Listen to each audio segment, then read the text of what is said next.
101.9 FM. Fresh news, smart talk, all day. The views and opinions of the hosts and guests are their own and do not necessarily reflect the position of the management and staff of Guardian Network.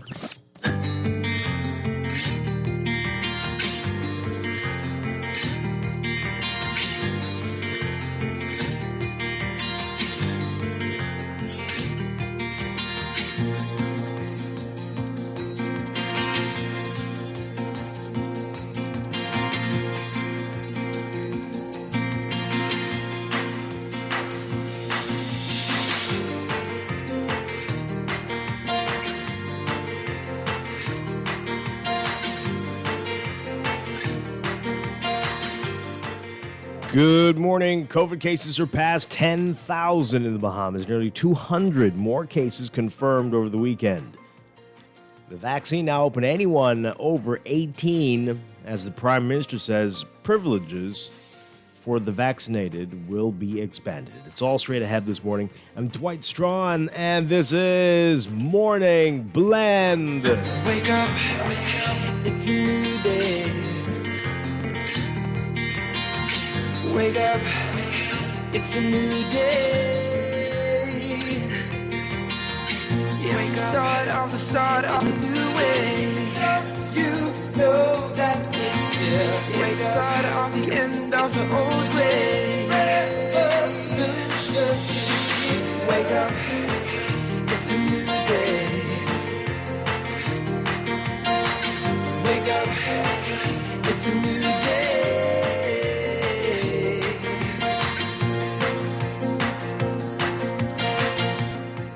Good morning again, Bahamas. It is Monday, April 26th, 2021. This is Morning Blend on Guardian Radio 96.9. Again, I'm on in a moment. Pamela Musgrove will be joining us. Also this morning, we'll be talking with Cleveland Clinic about an upcoming heart health seminar. And in Morning Blend Business, we are talking about the bus in Providence. What is the state of things today after the pandemic, and what does the future look like? We're going to be getting into that this morning. But first, it's time for the overnight, the latest for sleeping, and the top national and international headlines this morning.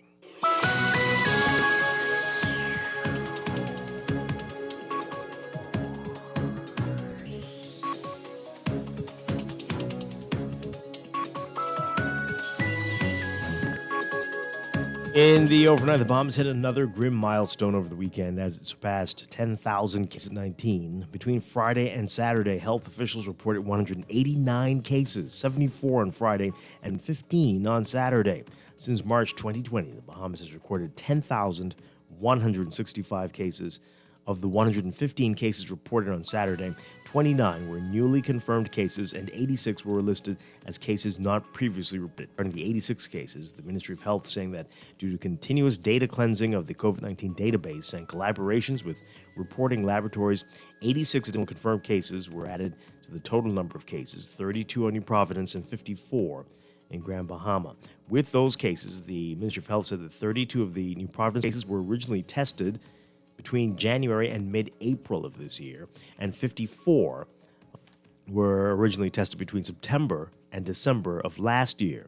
The majority of the new cases reported on Friday, 112 were reported on New Providence. Health officials also reported a new COVID-19 death of 50 in Providence who died on April 17th. In total, the ministry has reported 197 COVID-19. The ministry said 45 deaths are non-COVID related, and individuals who had COVID-19 but died, and those deaths are not attributed to the virus. And 31 deaths are still under investigation. 594 active cases, 9,298 recovered cases, people in hospital with COVID. Last week, officials said that the new COVID cases were driven by international travel adherence to the health guidelines. Anyone over the age of 18 is now eligible to receive the COVID-19 National COVID-19 Vaccine Consultative Committee. The committee saying yesterday this applies to New Providence, Grand Bahama, and all Family Islands. To date, 25,692 doses of the AstraZeneca vaccine have been administered in New Providence, Grand Bahama, Eleuthera, and Abaco. The committee said the administration of the second dose will begin on Monday, May 10th. Weddings and other events will be permitted to take place without mask and social distancing requirements once everyone is vaccinated. That's according to Prime Minister Dr. Hubert Minnis. He also said that in order for indoor dining to resume, some restaurant workers will also have to be vaccinated. He made the comments on Friday following the recommissioning of the Rand Memorial Hospital in Grand Bahama.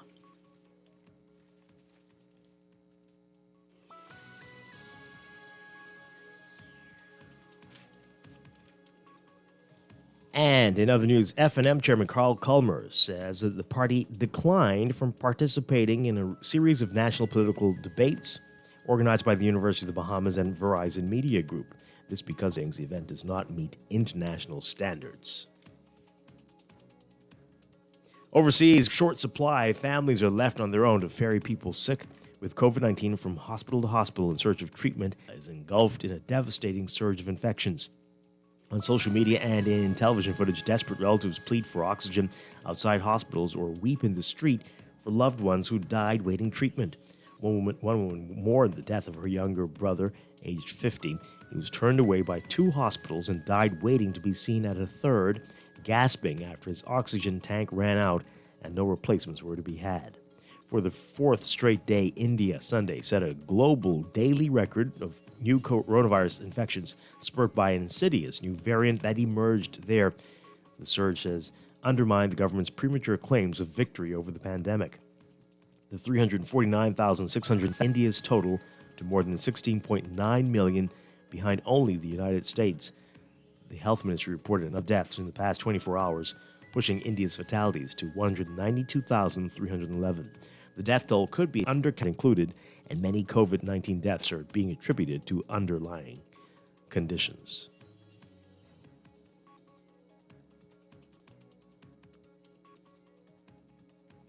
And from the world of entertainment, Chloe Zhao's Nomadland, a wistful portrait of itinerant lives on open roads across the American West, winning Best Picture Sunday night at the 93rd Academy Awards, where the China-born Zhao became the first woman of color to win Best Director, and an historically diverse group of winners took home the biggest awards. And a big surprise of the socially distanced Oscar ceremony, Best Actor went to Anthony Hopkins for his performance in the dementia drama The Father.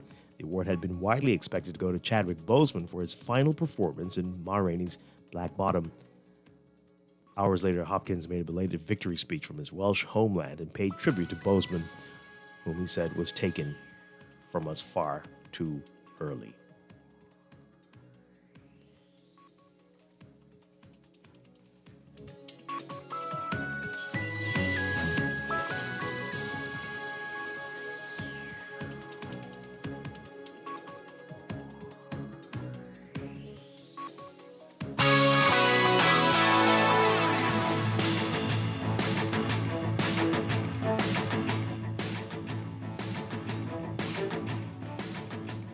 In sports, it looks like there will be more vacant positions in the administration of soccer in the country, as there appears to be turmoil brewing in the BFA, the Bahamas Football Association. Not long after culture and direction of the sport in the country and bringing some technical expertise, Canadian Mark Bertram stepping aside, leaving that vital position vacant. According to a source who wishes to remain anonymous, it appears that newly appointed Director of Women's Football, Carmelina Moscato, another Canadian, is contemplating resigning as well. Beach soccer head coach Luis Escobar of Brazil is also set to vacate his position, stepping aside at the end of May. And sources again saying that others are uncomfortable in their positions, and there are issues within the sport of soccer or football in this country. You can read more about this in today's Guardian Sports section.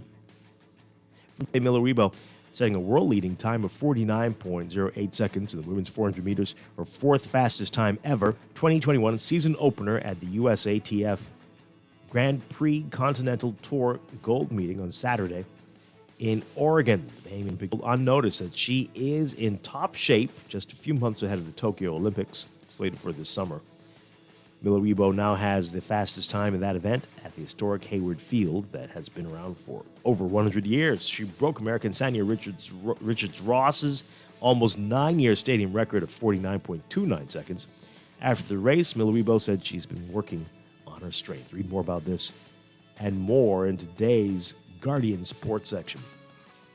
That's sports, and that's the overnight. Time for your first look at weather.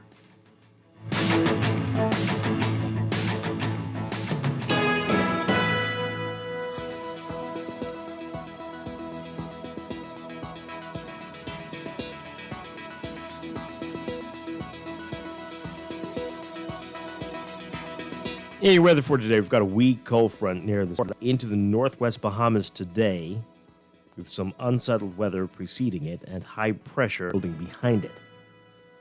Boaters in the northwest and central Bahamas also being advised to be alert for possible waterspout activity, and beachgoers in the northwest Bahamas should exercise caution due to the risk of rip currents at west and north coast beaches.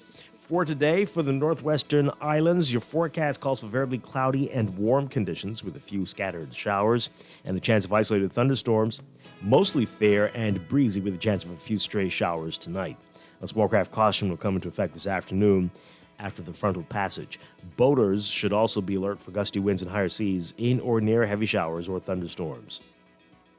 Winds west-southwest to west-northwest at 10 to 15 knots, becoming north to northeast at 15 to 20 knots. By the afternoon, seas 2 to 4 feet but building up to.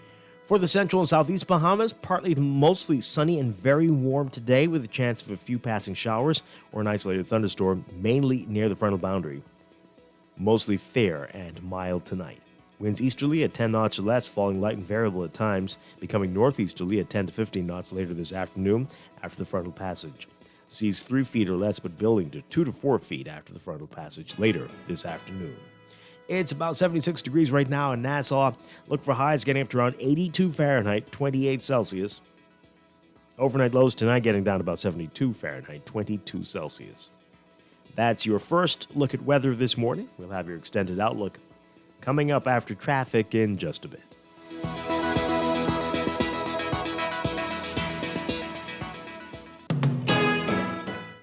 Wake up, it's a new day. It's time for a break, but when we come back, stories right here on Morning Blend on Guardian Radio 96.9, your home for fresh news and smart talk. It's start of the end of the old way. Wake up, it's a new day. Grant, it was good to see you, but we've got to get home. Yep, we've got to let the dog out. Speaking of dogs, you won't believe who I saw the other day. Who? Honey. Remember Anton, Jeanette's oldest boy? The one with the dogs. With local claims managers, we pay your motor claims fast. We're like a goodbye at your granny's that doesn't take 30 minutes. Me, We really got to get going. So soon? CG Atlantic Agents. Insurance, health, pensions, life. Good like that. Nassau Insurance Brokers and Agents Limited, trading as CG Atlantic Agents. Wake up, it's a new day. Technology serves to make our lives better, so why not your business too? Using our knowledge and relationships with top tech companies since 1987 and carry only the most trusted brands like Apple, Microsoft, HP, and more. No company has helped more businesses build reliable IT systems than Custom Computers. You name it, we've done it. Call 396-1101 to talk to any of our business experts. Find trust in your tech. Count on Custom Computers. Tired of banks forcing you to use technology to bank the way they want you to? Your convenience is important. So no matter what your banking needs, Commonwealth Bank's friendly staff are always available in branch for that personal one-on-one service. But when you choose technology, our online and mobile banking app offers you state-of-the-art functionality. The choice is yours. Commonwealth Bank. Bank the way you want. Wake up, it's a new day. Wake up, it's a new day. It's the start of the start. You know that it's here. It's the start of the end of the old way. Wake up, it's a new day. Wake up, it's a new day.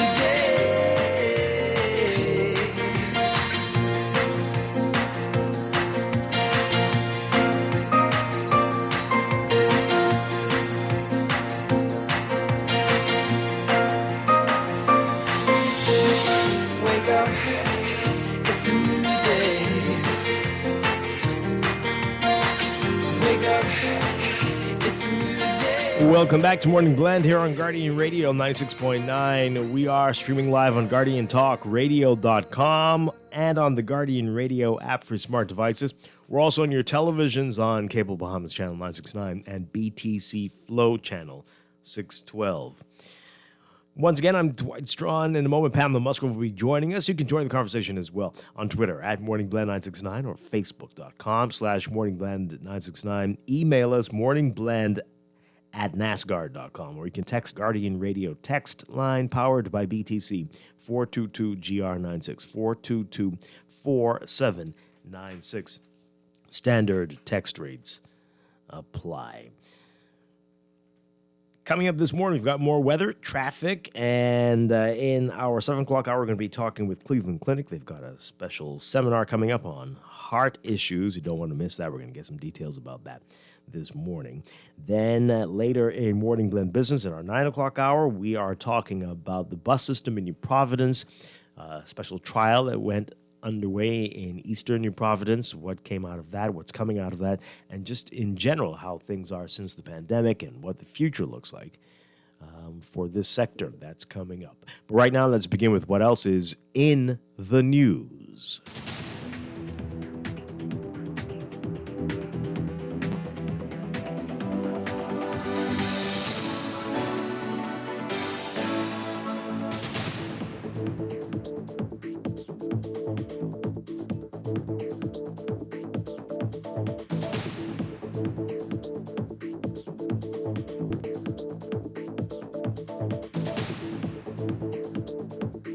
And we hoped and we prayed it wouldn't come. We all knew that we were heading in this direction. We saw that a few months back, and especially in the last few weeks, it was all but confirmed that we were going to surpass 10,000 in total cases for COVID in this country since the pandemic began. We did that over the weekend.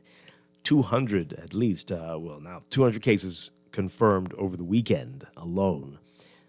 Our Travis Cartwright Carroll writing about this in today's Nassau Guardian. The country hitting another grim milestone over the weekend as it surpassed 10,000 cases of COVID-19. Between Friday and Saturday, health officials reported 189 cases, 74 on Friday, and 115 on Saturday. Since March 2020, the Bahamas has recorded 10,165 cases. And of the 115 cases reported on Saturday, 29 were newly confirmed cases, 86 listed as cases not previously reported. Regarding these 86 cases, the ministry says that due to continuous data cleansing of the COVID-19 database and collaboration with reporting labs, 86 additional cases confirmed, added to that total number, 32 for New Providence, 54 for Grand Bahama. The 32 from New Providence were originally tested between January and mid-April. Meanwhile, the 54 cases from Grand Bahama go back a little bit further. They are from last year. Originally tested between September and December of 2020. The majority of the new cases reported on Friday and Saturday, 112, were reported on New Providence. 112 reported in New Providence. Health officials say a new COVID death was also confirmed, a 55-year-old man from New Providence who died on April 17th. In total, the ministry has reported 197 COVID-19 deaths. 45 deaths are non-COVID related, though, and those are people who died with COVID but not because of it. And 31 deaths are still under investigation. As of Saturday, there were 594 active cases, 9,298 recovered cases, and 49 people in hospital with COVID. Now, as you may recall, last week officials say that the cases are rising because of international travel and because of relaxed adherence to health guidelines. This is all happening while more people are eligible now to receive the vaccine as of today. Anyone over the age of 18 now eligible to receive the vaccine. The National COVID-19 Vaccine Consultative Committee saying yesterday that this applies to New Providence, Grand Bahama, and all family islands. So far, 25,692 doses of the AstraZeneca vaccine have been administered here in New Providence and also Grand Bahama, Eleuthera, and Abaco. The committee says the administration of the second dose will begin next month, Monday, May 10th. and second dose appointments can be booked at any of the available vaccination centers. An individual is not required to receive their second dose at the same vaccination site or even island that they received their first dose. And first dose appointments will continue to be available during the time that second doses are being administered. All individuals who have received a first dose will be able to receive the second dose. The Bahamas has over 53,000 doses of the AstraZeneca vaccine. Vaccinations will continue this week and will expand to the Family Islands. And today, April 26th, the vaccine will be rolled out on Mayaguana, Inagua, Acklins, Crooked Island, and Andros. And tomorrow, Tuesday, the vaccine will reach mainland Exuma and its settlements, Staniel Key, Black Point, and Farmers Key, as well as Cat Island, San Salvador, and the Berry Islands. For Wednesday, the vaccine will be administered on mainland Exuma, mainland Eleuthera, Spanish Wells, Long Island, and Rum Key. And then Bimini will receive the vaccine on Friday. And if you are interested in booking an appointment, you can do so at vax.gov.bs. Vax.gov.bs. All right. So all that's happening as the Prime Minister says that the privileges will be expanded even further for those who are vaccinated. Our Rachel Scott writing about this today. Weddings and other events will be permitted to take place without masks and social distancing requirements once everyone in attendance is fully vaccinated. The Prime Minister making this announcement on Friday. He said that indoor dining can resume, but some restaurant workers will also have to be vaccinated. Now, that sounds familiar, doesn't it? Did somebody know that this was coming and when they made that declaration a few weeks back? It sounds like it. Anyway, the Prime Minister making these comments at the recommissioning of the Rand Memorial Hospital, the newly renovated wards there in Grand Bahama on Friday, defended its decision to loosen restrictions for those vaccinated against COVID as well. He said, quote, "The Centers for Disease Control is internationally renowned, internationally respected, and the CDC has put out recommendations.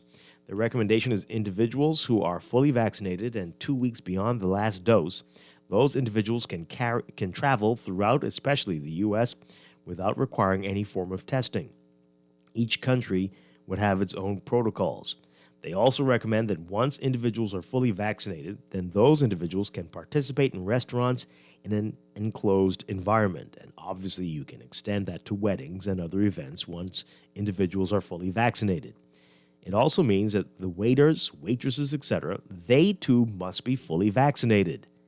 I think we are following the guidelines and we have made adjustments that we thought would be applicable, especially to our family islands.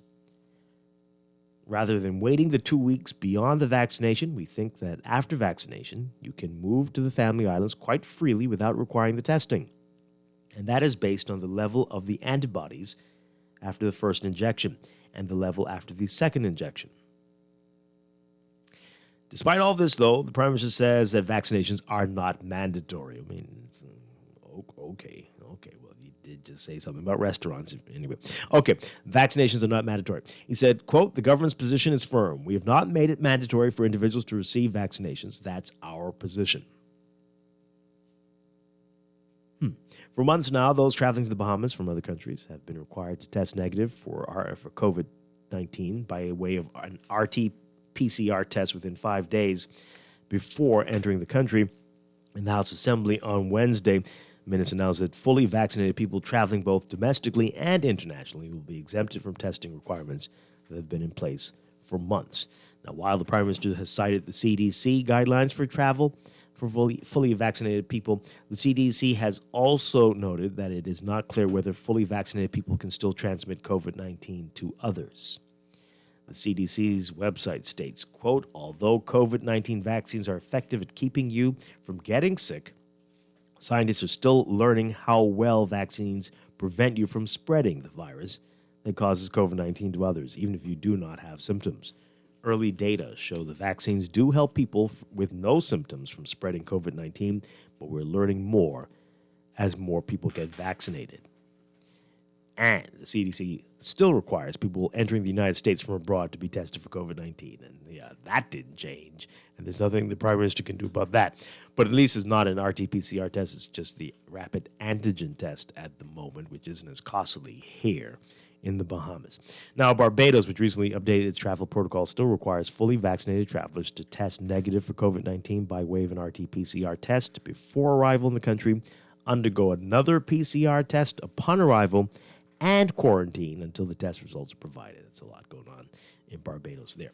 Okay, so a lot happening. Let's talk about it. We've got, again, this horrible news, but we knew it was coming, that we were going to surpass 10,000. These cases over the weekend, the numbers are very large. It's very scary. Clearly a third wave. But the vaccine open to more people beginning today. And, of course, we just spoke about the Prime Minister with the privileges being expanded for those who do get vaccinated, including if you are likely working at a restaurant, you're going to be required to be vaccinated. Our Pamela Musgrove is with us now. Pamela, good morning. Good morning, Dwight. Good morning, Bahamas. Hope you had a great weekend. Yeah, it's good to be here. All right. Any surprises here with what's being said? And it seems like that one restaurant had some inside information about what was coming, and that is probably why we didn't hear anything other than the Director of Labor, hear anything much from the government when that was announced, and everybody else was in an uproar. But the government.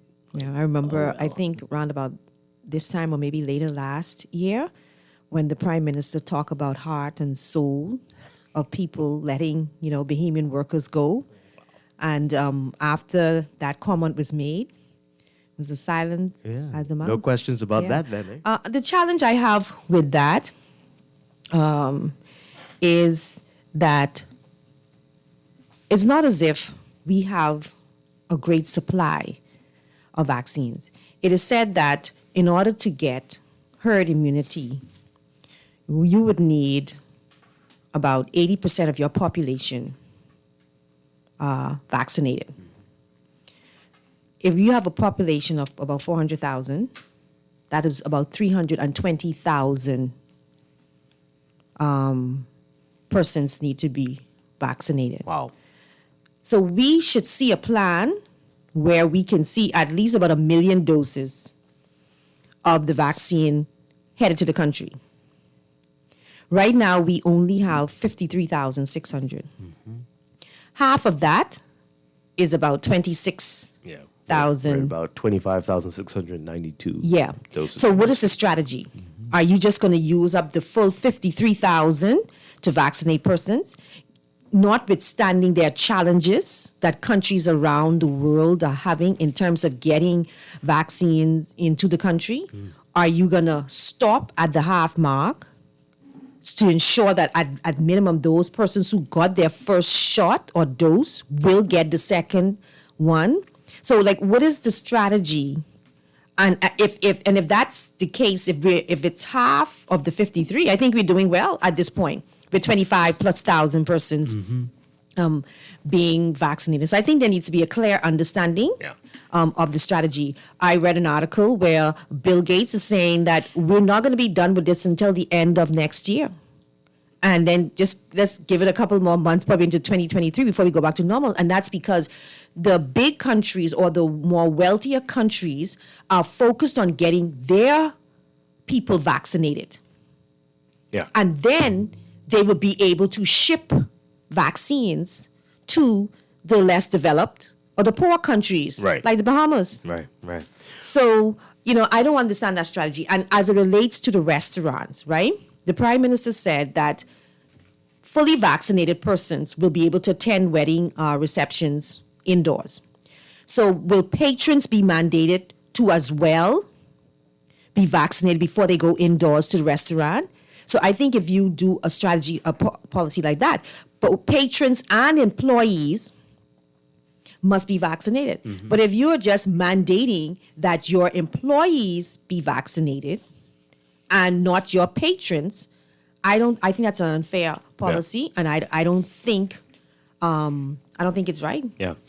Yep, we've been wondering the same thing. What is that all about? Nobody's saying much about that part. Now, what you're talking about with the vaccines, you're saying that the second dose will be administered May 10th. That's only a couple of weeks away. And we are expecting to get the rest of the COVAX vaccines that we have ordered.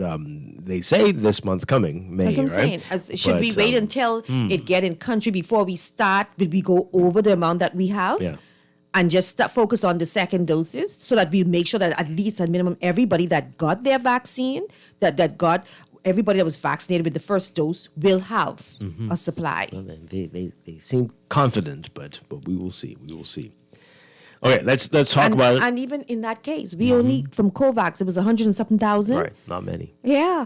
We need 320,000 persons in this country to be vaccinated in order for us to have herd immunity. Yeah, I want to play a piece where Merceline Dalregis, Dr. Dalregis, is talking about other vaccines and what's likely to happen with that. We'll get to that in a second.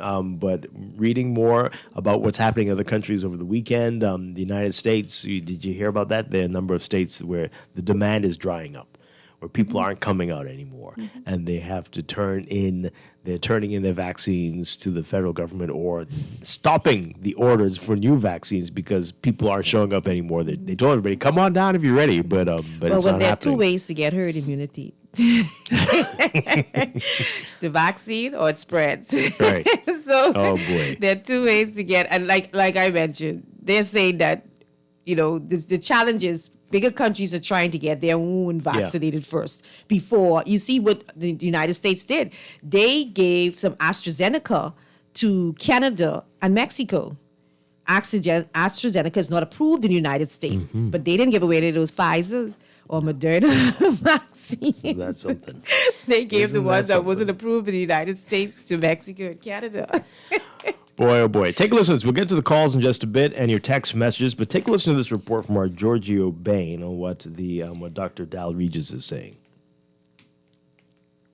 Vaccine sites throughout the Family Islands are expected to be up and running by the end of next week. Dr. Merceline Dalregis says the ambitious plan will begin on Monday for Andros, Miguana, Inagua, Crooked Island, Acklins, Long Key, Andros, Ragged Islands, and mainland Exuma. Sites on the remaining islands will be up by Friday. Dr. Dalregis says that the days and times for each island will be published on opm.gov.bs website, and Family Islanders can book their appointments online. We're appealing to the Family Island residents to make their appointments online at vax.gov.bs. If you are unable to make an appointment online, and if you are unable to ask a family member or friend for help, online appointments would be provided at the site. However, the online appointment process cuts down on wait times and promotes a more efficient system. As the Vaccine Consultative Committee attempts to bolster its schedule for the Family Island inoculations, it is also making efforts to secure other vaccines. Dr. Dalregis says they have already reached out to several suppliers, but some of those other options may not be available in the Bahamas until next year. The Pfizer vaccine requires ultra-cold storage, and that is not available, particularly in our archipelago. The Moderna directly told us we could put in an order for 2022. And Johnson & Johnson, that's currently available, said that they don't have they don't have the supplies. But given that the COVAX facility, we benefited from the COVAX facility, we could not be in their queue to receive Johnson & Johnson vaccines. Since the vaccine rollout began in March, 21,907 doses of the Oxford AstraZeneca vaccine have been administered at vaccination sites across New Providence, Grand Bahama, Eleuthera, and Abaco. A second batch of the vaccine secured through COVAX is expected to be in country before the end of May. Our Giorgio Bain with that there. Okay. So it seems like we're back and forth with whether we will be getting the Pfizer vaccine. We were told that, right? Didn't the Minister of Health say that we're getting the freezers in country soon? But now that didn't sound too certain from Dr. Dalregis. But in the private sector. Right, they have the storage facilities, but still no Pfizer in the country. Okay. All right. Let's hear what you have to say about all of this, folks. Give us a call. 323-6232, 325-4316, 325-4259. Tweet us, Facebook us, text us, 422-4796, 422-4796. All right, let's hear what you have to say. Good morning, caller. You are on the air. Good morning, caller. Mr. Strachan, how are you doing? Hi, doing well. Good morning. How are you doing? Good morning. I'm good, thanks. Mr. Strachan, you know plenty black counties in America ain't taking the vaccine. You know that, right? Yes, we've heard. Mm-hmm. Yeah, plenty black counties, so that's a sign right there. Antichrist. But Mr. Strachan, yeah, really? Okay. Ms. Musgrove? Yes. Up your alley, right, Mr. Strachan, don't try to avoid this now. There's a natural disgrace or Carl Coleman and FNM refuse to debate the nation. Now, by many people, not let us FNM government get away with the rubbish. They need to debate. Ms. Musgrove. Yes, sir. Talk about that, please, because you're very intelligent. Dwight, don't duck us today, Dwight. I'm not going to duck it. We're going to get to that. Another thing, Mr. Strachan. John Pinner need to resign. John Pinner campaigning in FNM paraphernalia while Labour going to hell. Now, Mr. Strachan, the vaccine, this is a world order. So that past states. Now, we're talking election time right now. Mr. Strachan, really? please Okay. elaborate how the FNM refuse to debate. Okay? You think that's a bigger story? Okay, we are going to talk about it, but Well, it probably is politics because, I mean, to me, we talk about whether or not we are in a third wave, and we haven't had an official statement as to whether or not we are in a third wave. And to me, it's straightforward. There are numbers. What's the R rate? What's the positivity rate over a week, over 14 days? So you have numbers to determine whether or not we are in a third wave. You don't have to guess that. Right. But we don't hear anything coming from the competent authority. We don't hear anything coming from the Minister of Health as it relates to where we are at with this pandemic. And this is their actions are totally different from what happened when we went into our second wave. Yeah. I mean, it was a lot of rah-rah and blaming persons, and now we are just quiet, and that's because of politics. no, all we're hearing is you can go to Junkanoo Shack of choice. Yeah, once you're vaccinated, we only That's have all we're hearing. 53,000 doses in country, which will fully vaccinate about 26,000 people. And we are talking about, Junkanoo Shacks and vaccination, but no mention of exactly where we are. It's not easy to determine whether or not we are in a third wave, and for persons to come out, the officials to come out and say that. Yeah. Let's take some more calls. 323-6232, 325-4316, 325-4259. Good morning, caller. You're on the air. Caller, good morning. Hi. Good morning, Dwight. Good morning, Pam. Hi, good morning. Okay, yeah, I agree with Pam. That's why I was calling, and she just said it. Yeah, we're just talking about Junkanoo and basically giving Junkanoos incentives to go in to the shack. Because I remember I just heard on the news, on cable news network yesterday, how India had their festival because they perhaps thought everything was in control.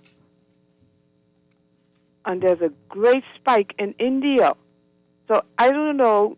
So is the Prime Minister telling the country, encouraging those to go in the shack? So is there preparation for Junkanoo? Well, he's saying if everybody's vaccinated. And that's what I don't understand, too. He's saying that you don't have to wear a mask if you go to weddings and so forth, if everybody is vaccinated. But according to what I heard, taking the vaccine don't exempt you from getting COVID. Not So necessarily. how many right. persons would be comfortable in a setting with no masks? Well, no one's going to stop you from wearing a mask. And if you feel that you need to do that to protect yourself, you probably should. No, I'm just saying, it's just being put out there. And it's just a little mixed up to me. Okay. Yeah. All right. Now, the thing with India, what happened there is just recklessness, right? Everybody there knows the numbers are surging. But the people, we saw those images, people just decided we have to celebrate. This is what we do. This is a festival, and this is going to go on as business as usual. And they're going to regret that more than likely, unfortunately. Boy, oh boy. And those are cautionary tales Yeah. to countries like the Bahamas, right? Good morning, caller. You're on the air. is Strachan Voice along with you on Palm, Dwight. Good morning. Dwight, Palm, who approved the vaccines that are in the Bahamas? It is approved by the World Health Organization. Okay, let me say something. The Prime Minister said that you take it at your own risk, right? You're not compelled to take it, right? It's not mandatory, right? Now, if somebody were to get blood clot, right? That would be a different story. That would be on those people and their family. If anybody were to die, that would be on their family, right? Okay. Mm-hmm. The thing is, why nobody wants to take risk, or why the government want people to take the vaccine, but the thing is, nobody are taken responsible. The government not taking responsible, that if anything would happen, to individuals. Because it's not mandatory and the risk is minimal. Well, then why encourage people to take it? Well, see, Brayman, right? This is Brayman, right? Yeah, right. Okay, Brayman. There are only two ways we can get out of this. We either get herd immunity by allowing the virus to spread. Some can say in a controlled fashion. Open up the shacks, have weddings without being vaccinated, or in a controlled fashion, or we take the vaccine. So you have to look at the risks involved with both of those methods. There are only two ways that we can get out of this. And we can see, you lock everything down, you close up the borders, you flatten your curve. The minute you open up, then it starts to increase. And that's not going to stop until there's a level of immunity within the country, around the world. So we have to decide, based on those options, how we're going to get out of it. There are persons who are afraid and do not want to take the vaccine. But the only other option is to allow things to go on, persons mixing and mingling and allowing it to spread. There are options. So what are we going to do? Let's read some of the text messages this morning. All right.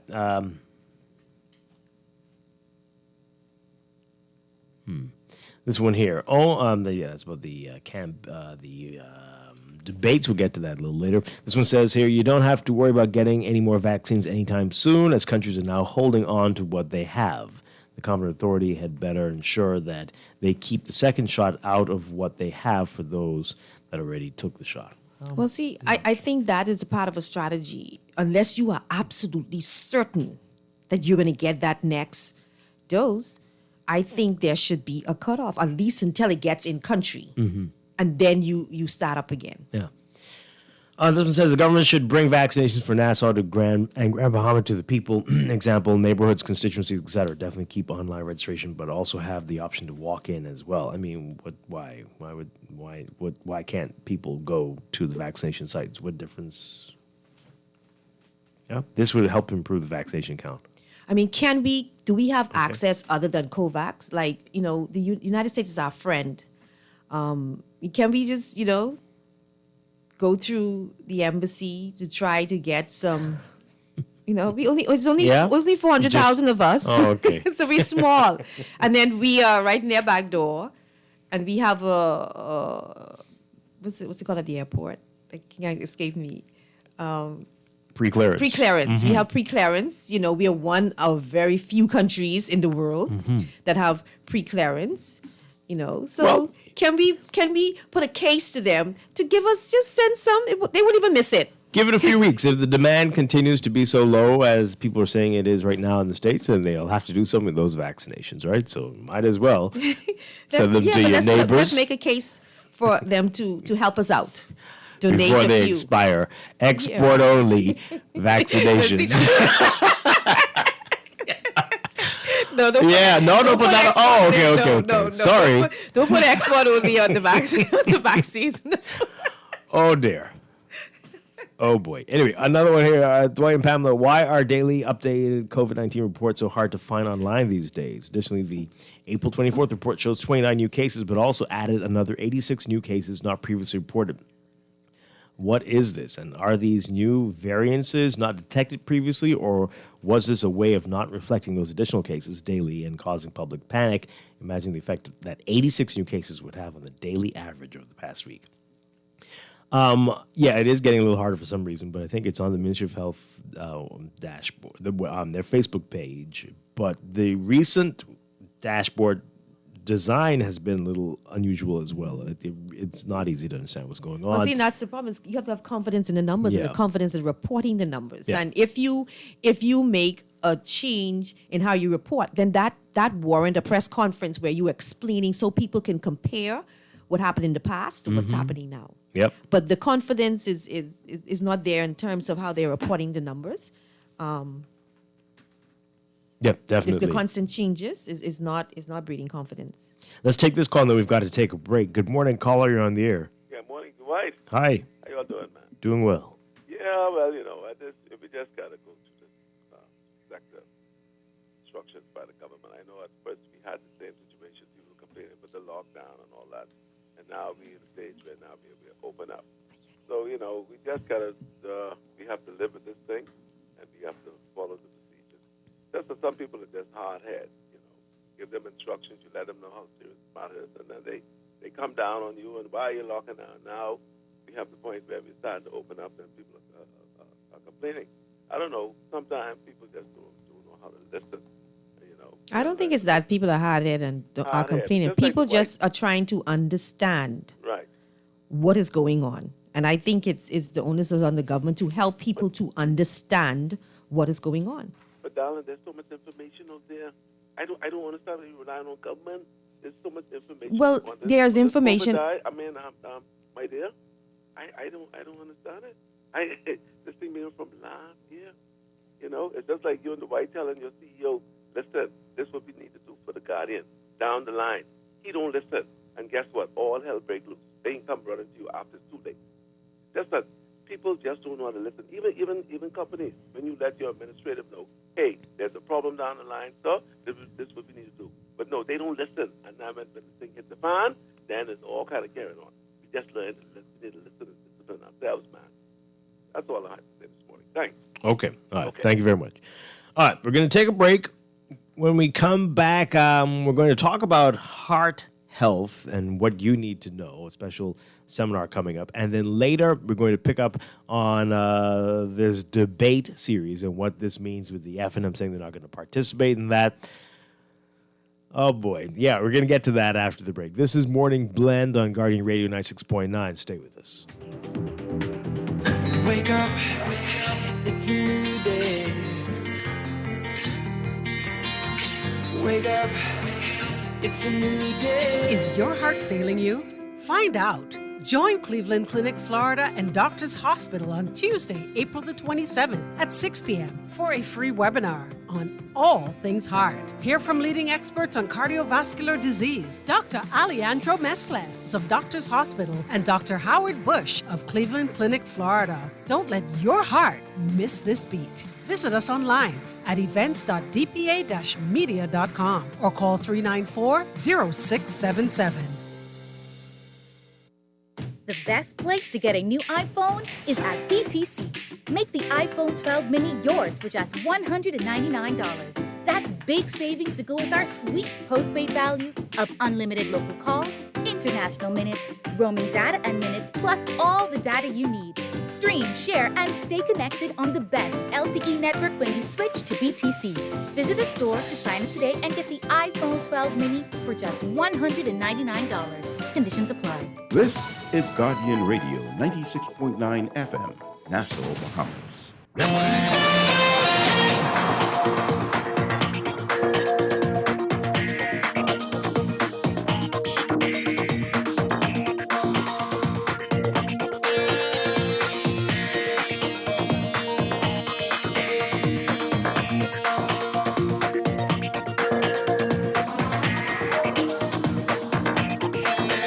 Time for your first look at traffic for this morning, brought to you by RBC Royal Bank.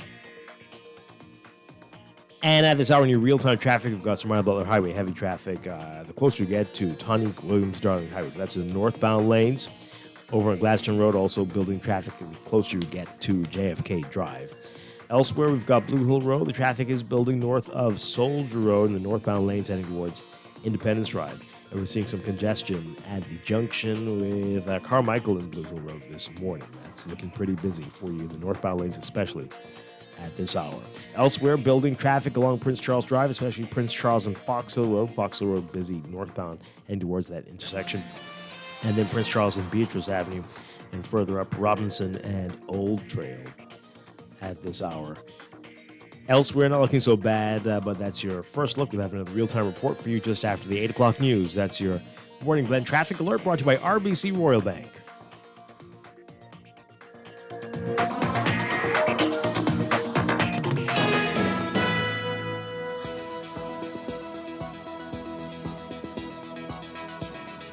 And time for another check of your weather for this morning. Brought to you by Rev Cable Bahamas. We've got a weak cold front near the southeast Florida. That's going to drift into the northwest Bahamas today with some unsettled weather preceding it and high pressure building rapidly behind it. Boaters in the northwest and central Bahamas should be alert for possible waterspout activity. Beachgoers in the northwest Bahamas should exercise caution due to rip currents at west coast and north coast beaches. For today, for the northwest Bahamas, variable cloudiness and warm conditions with a few scattered showers and the chance of isolated thunderstorms. Mostly fair and breezy with the chance of a few stray showers tonight. Small craft caution will come into effect this afternoon after the frontal passage. For the central and southeast Bahamas, partly to mostly sunny and very warm with the chance of a few passing showers or an isolated thunderstorm, mainly near the frontal boundary. Mostly fair and mild tonight. Look for high temperatures getting up to 82 Fahrenheit, 28 Celsius. Overnight lows tonight getting down to 72 Fahrenheit, 22 Celsius. In your extended outlook, that cold front is expected to migrate into the central and southeast Bahamas while weakening through Wednesday. Meanwhile, high pressure will support moderate to fresh winds throughout most of the week behind the frontal boundary. So for Tuesday, tomorrow, partly and mostly sunny, breezy and warm with a chance of a few showers, mainly in the central and southeast Bahamas near the frontal boundary, that weakening boundary. And then Wednesday, partly to mostly sunny, breezy, and warm, with a chance of a few showers, mainly in the central southeast Bahamas, again, near the weakening boundary. That's your morning blend weather check brought to you by Rev. Basketball fans, sign up or upgrade to Rev Trio now and get NBA League Pass absolutely free.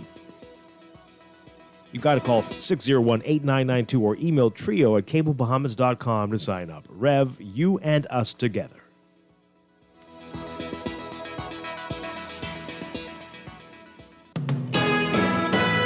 Cash is what we have been using for generations, but it's no longer the only way to pay or receive money. That is great news for business owners. I'm Lasagna Mizik, Managing Director at RBC Royal Bank, encouraging you to find out how going cashless can benefit your business with faster transactions and settlements, better cash flow management, plus reduce risk of theft. Learn more at rbc.com/Caribbean/go cashless. RBC Royal Bank. Banking reimagined. Are you tired of that boring 9-to-5? Do you need a new and exciting career? Visit the Bahamas Technical and Vocational Institute, where your passion can become your profession. Let us introduce you to a career in information technology, cosmetology, construction, office administration, auto mechanics, electronics, and more. Say goodbye to that 9-to-5 and hello to the possibilities. Call us today at 502-6338. Apply by November 16, 2020.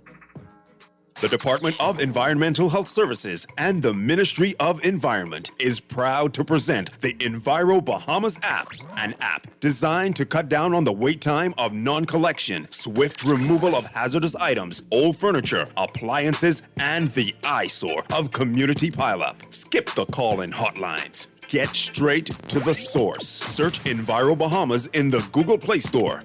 Get rid of the crap. Download the app today. There's only one way to have a better morning. How? Start your mornings the best way with our 2 for $6 breakfast sandwiches at Wendy's. For a limited time, choose any 2 of your favorite breakfast sandwiches, including the fresh Strachan sack muffin, honey buttermilk chicken biscuit, double sausage muffin, or the sausage, egg, and cheese biscuit. Wash it all down with our cold brew shake or coffee. Better mornings always start at Wendy's. Wendy's, different inside and out. Excludes airport locations.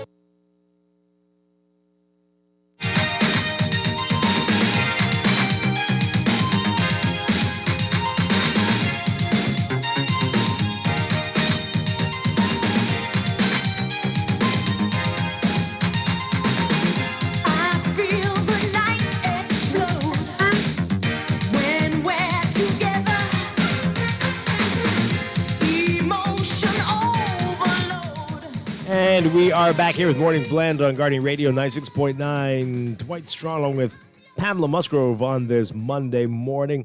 And Doctors Hospital, in partnership with Cleveland Clinic, will be hosting a free webinar on Let's Have a Heart-to-Heart. That's going to be tomorrow. Here to give us details about this, we're very pleased to welcome from Cleveland Clinic, Dr. Howard Bush. And from Doctors Hospital Health System, we have Dr. Alejandro Mezples. I think we have Hope Seeley with us as well. Good morning, everybody. Great to have you with us. Good morning, Dwight. How are you? Doing well, doing well. Well, thank you for having us. We also have Ana Luisa Uria from Cleveland Clinic, Florida, joining us this morning. Okay, Ana Luisa. So we're really thrilled to be here, and I'd like Ana Luisa, if she doesn't mind, welcoming everyone first. Well, good morning, everybody. Delighted to be here and very grateful for everybody's attention and tuning in.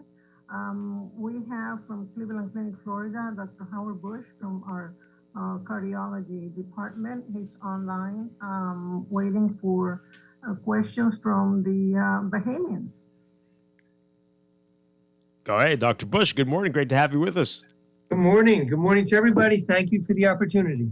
All right. So before we get into details about what we can expect from the webinar, let's talk about heart health and trends that we're seeing today compared to maybe even a few years ago, and perhaps whether we are noticing anything that's changed as or since the pandemic. What are we seeing? What do we know at this point? Well, certainly heart disease is a hot topic. The pandemic doesn't really change patients' risk for heart disease. I think our average patient has probably gained about 10 to 15 pounds during the pandemic. Oh, boy. Due to the closure of fitness centers, reluctance to go out, proximity to the refrigerator. Oh, my. And all the things that coincide with that. Yeah. So weight gain usually equals elevation in blood pressure, elevation in blood sugar, elevation in cholesterol, and as we'll find out tomorrow, these are 3 of the prominent risk factors for cardiovascular disease. Mm-hmm. And those were always big problems for us here in the Bahamas. So this is creating a perfect storm. As you say, a lot of people have put on weight since last year. This is scary. So what do we need to keep in mind knowing that these are common risk factors here? Well, I think we're all hopeful there's a light at the end of the tunnel and life will return to some semblance of normal. And we want to enjoy the next phase. So hopefully people can take a proactive approach and begin to make the necessary changes in their lifestyle. And I think it's doable. I think if we can educate people to begin the process early and begin it at home, I think we'll all be the better for it. Mm-hmm. Mm-hmm. Dr. Mezples, anything in particular that we are noticing here specifically? Yes. Good morning, everyone. We have a big problem here. I am in agreement with Dr. Bush.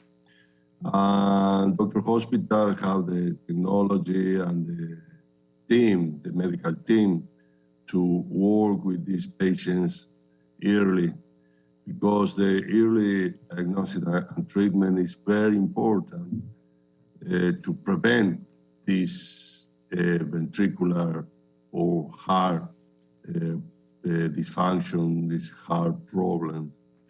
patients with right treatment, with diet, with exercise program, improve very much, delay or prevent the heart disease. And this is our objective with this event.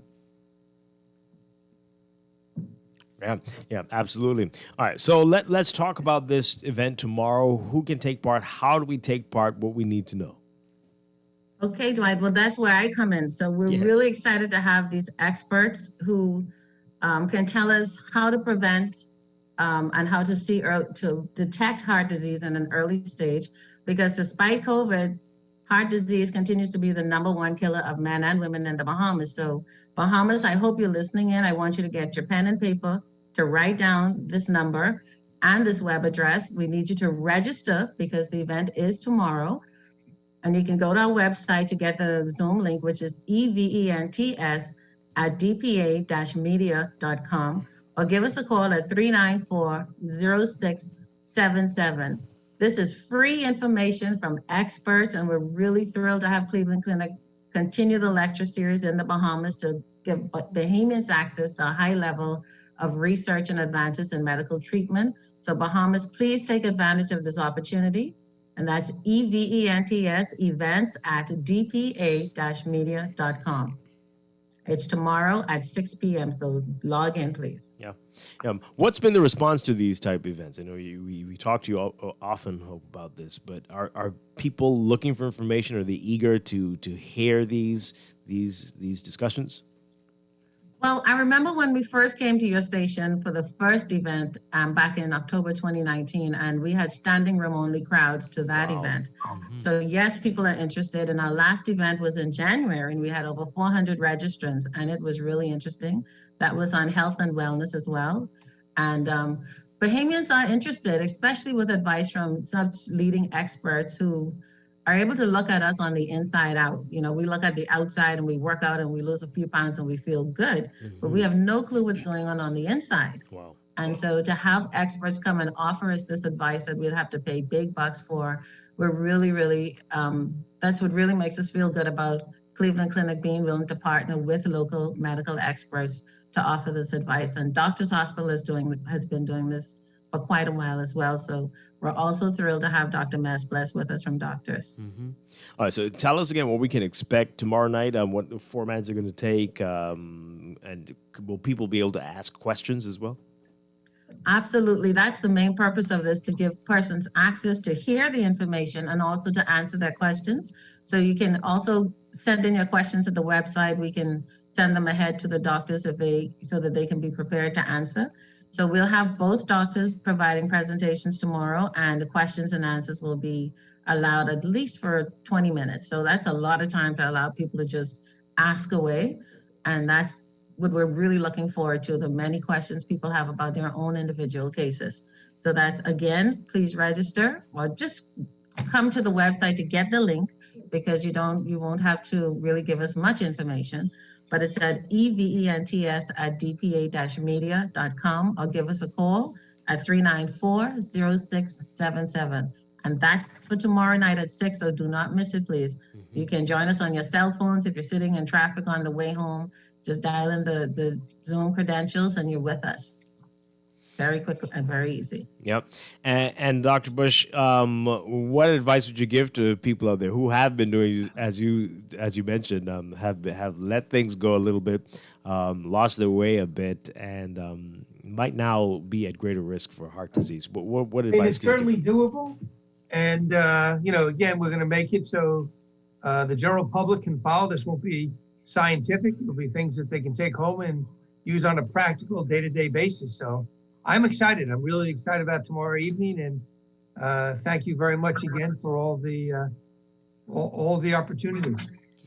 I think I went to the 2019 seminar you had. Like you said, it was well attended, and the information was a wealth of knowledge. What do you think can be done on a national level? Because one of the reasons is our lifestyle, the combination of food that we eat all at one time, and also our lack of exercise. But what do you think can be done on a national level to help us as a country change some of the things that we came up doing that is obviously not good for our health? I'll be very honest with you. It's going to take time, and I think it needs to begin at the younger ages. I think if we can get into the schools, whether it's grade school or high school, and stress the importance of lifestyle, I think these are things that can be carried forward. Cessation of smoking, attain ideal body weight. And it's going to take time, but I think we're making steps in the right direction for sure. Yeah, wow. Okay, so Hope, give us one more time. Tell us what we need to do to be a part of this. We need to hear this information. Tell us one more time what we need to do to be there tomorrow. Okay, so go to the website. It's called EVENTS, events at DPA for Diane Phillips and Associates, media.com. That's events at dpa-media.com, so that you can find out all the information on the doctors who are presenting, as well as get the Zoom registration credentials.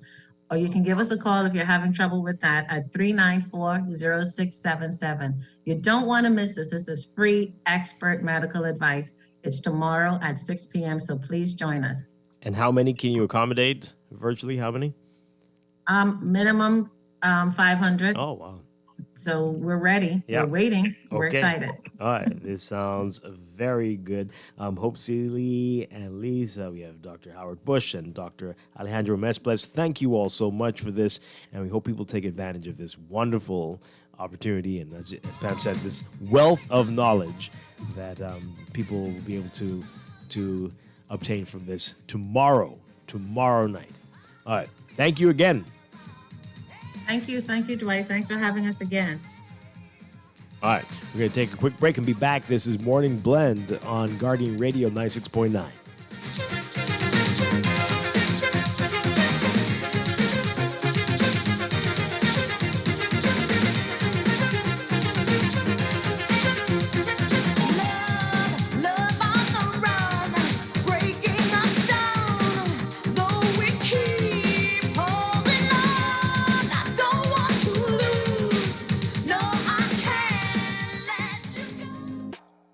Roaming just got easier. Say hello to more with our new Liberty Prime plan. With more minutes, more texts, and more data to do the things you love right here at home and even when you travel. With the all-new Liberty Prime, Liberty Premium, and Liberty Elite, you've got one less worry. Roam again. Alive. Believe in best. Believe in best.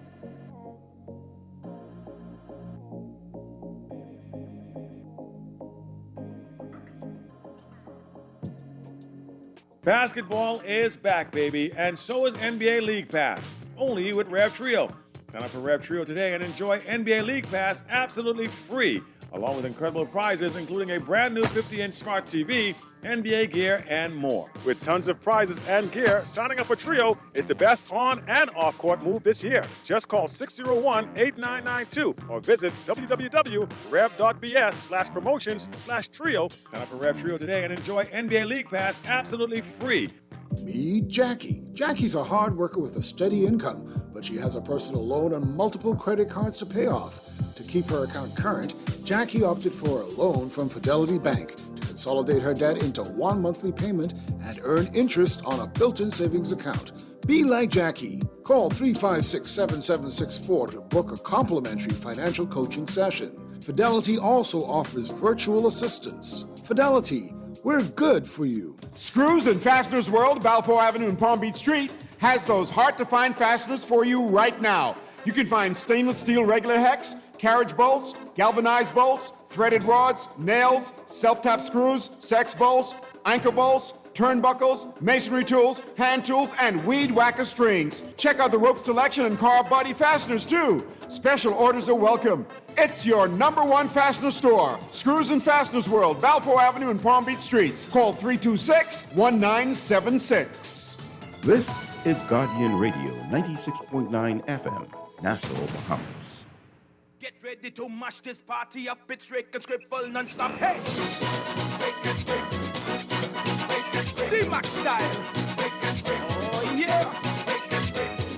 I see you coming from a mile away, girl. Rick and Script. I see ya coming. Girl, I see ya. Hey! says she's a real good girl. She only goes to church then home.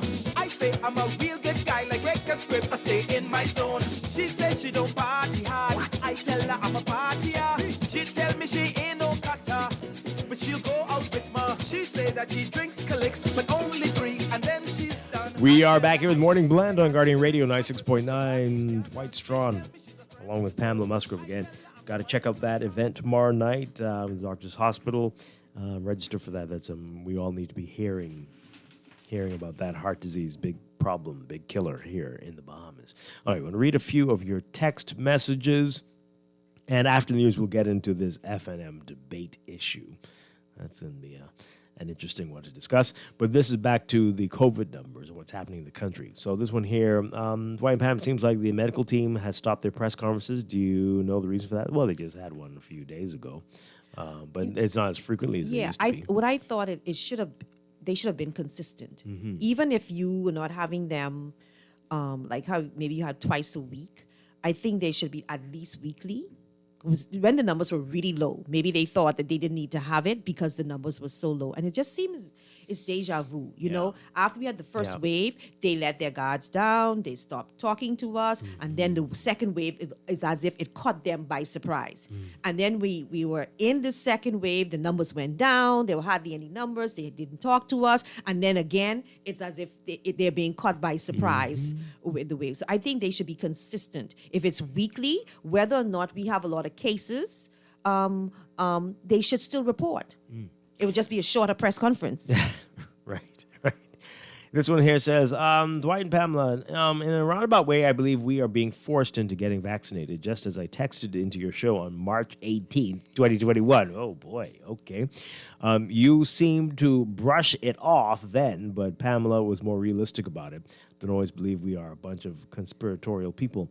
If we are not being told what's going on, we will surmise. Well, I mean, I wouldn't know if it been right. That was your theory, your opinion, being forced. But we all talked about how it seems we're going to be heading in this direction. You're going to be told, no, we're not going to force you, but if you want to travel, you're going to need this. If you want to do this, you're going to need that. We all saw that coming, and it's happening here. I mean, it's a personal choice right now. I believe with us having limited supply, a strategy should be to get the at-risk persons vaccinated first. Yeah. We should push to get the at-risk but you persons. can't force them. No, not force, but you encourage. So those people who are morbidly overweight, those people who have underlying issues over a certain age, there should be a push, a campaign, like Dwayne San says, with a carrot to try to get them to get the vaccine. Like what? Right. No. So for instance, I told you that personally, my mom got the flu shot for the first time in December 2019.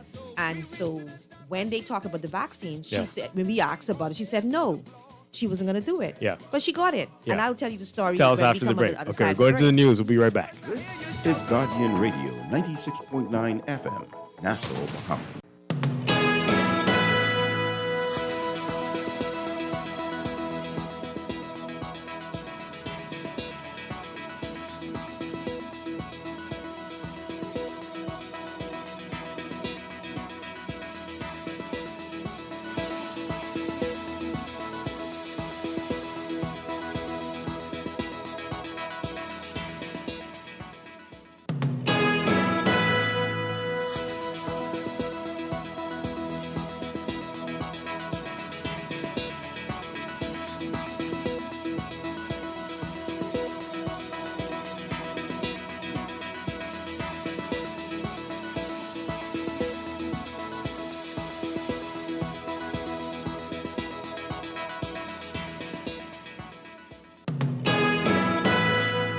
Welcome back to Morning Blend here on Guardian Radio 96.9. We are streaming live on GuardianTalkRadio.com and on the Guardian Radio app for smart devices. We're also on your televisions on Cable Bahamas Channel 969 and BTC Flow Channel 612. You can tweet us at Morning Blend 969 or Facebook.com/Morning Blend 969. Text us 422-4796.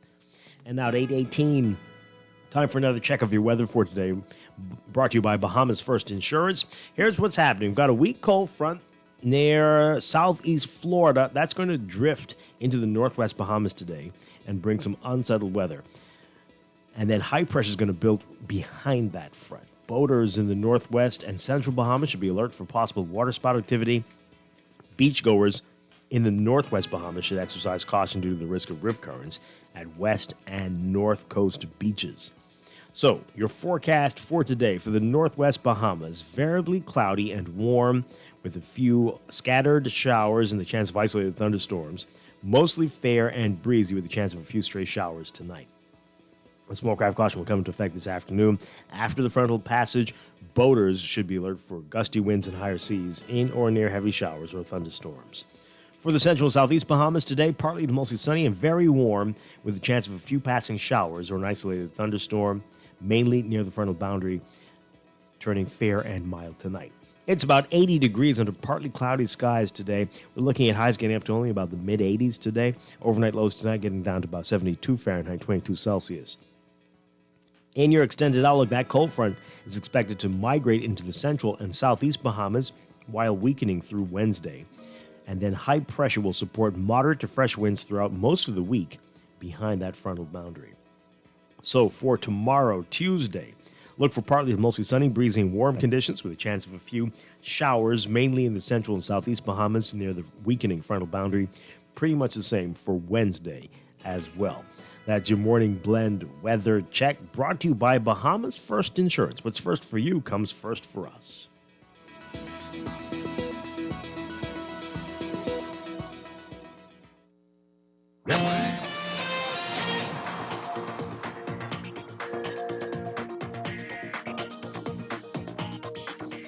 And with your morning blend traffic alert brought to you by RBC Royal Bank, we are seeing some heavy traffic in the usual hotspots this morning. So we've got Carmichael Road, heavy traffic eastbound heading towards Blue Hill Road.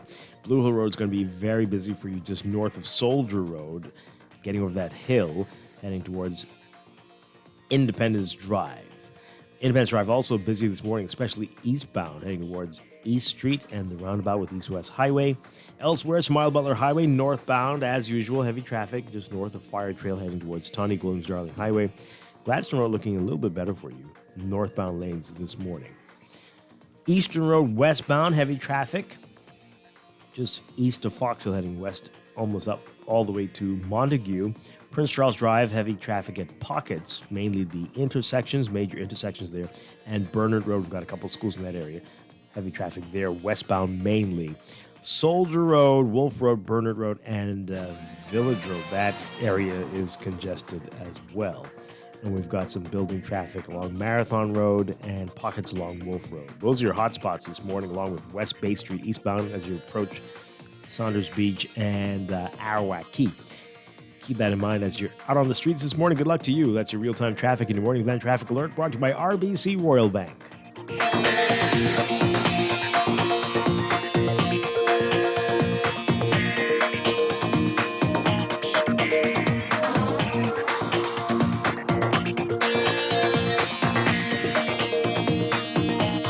This is Guardian Radio 96.9 FM.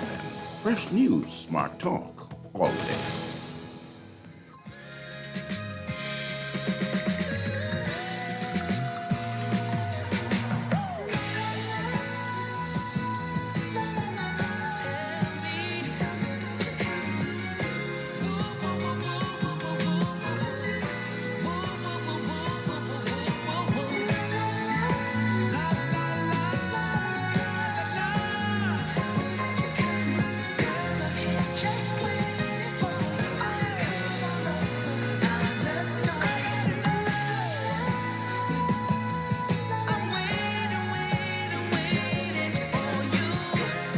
We are back here with Morning Blend on Guardian Radio 96.9. Dwight Strachan along with Pamela Musgrove.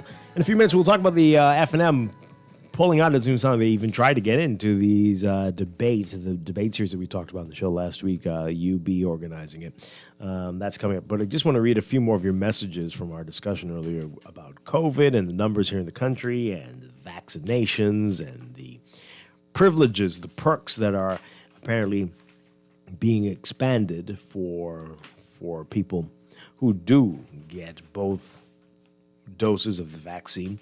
All right, so we've got a lot of your text messages here. Somebody says here, I don't give a hoot about Junkanoo or independence. I will not take their vaccine. That's somebody who is not going to be lured into this by those carrots that the Prime Minister is dangling.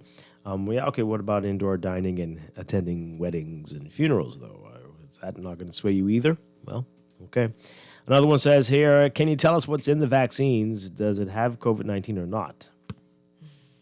Okay, I'm sure. I don't think it does, but you can Google that. You can find the information there.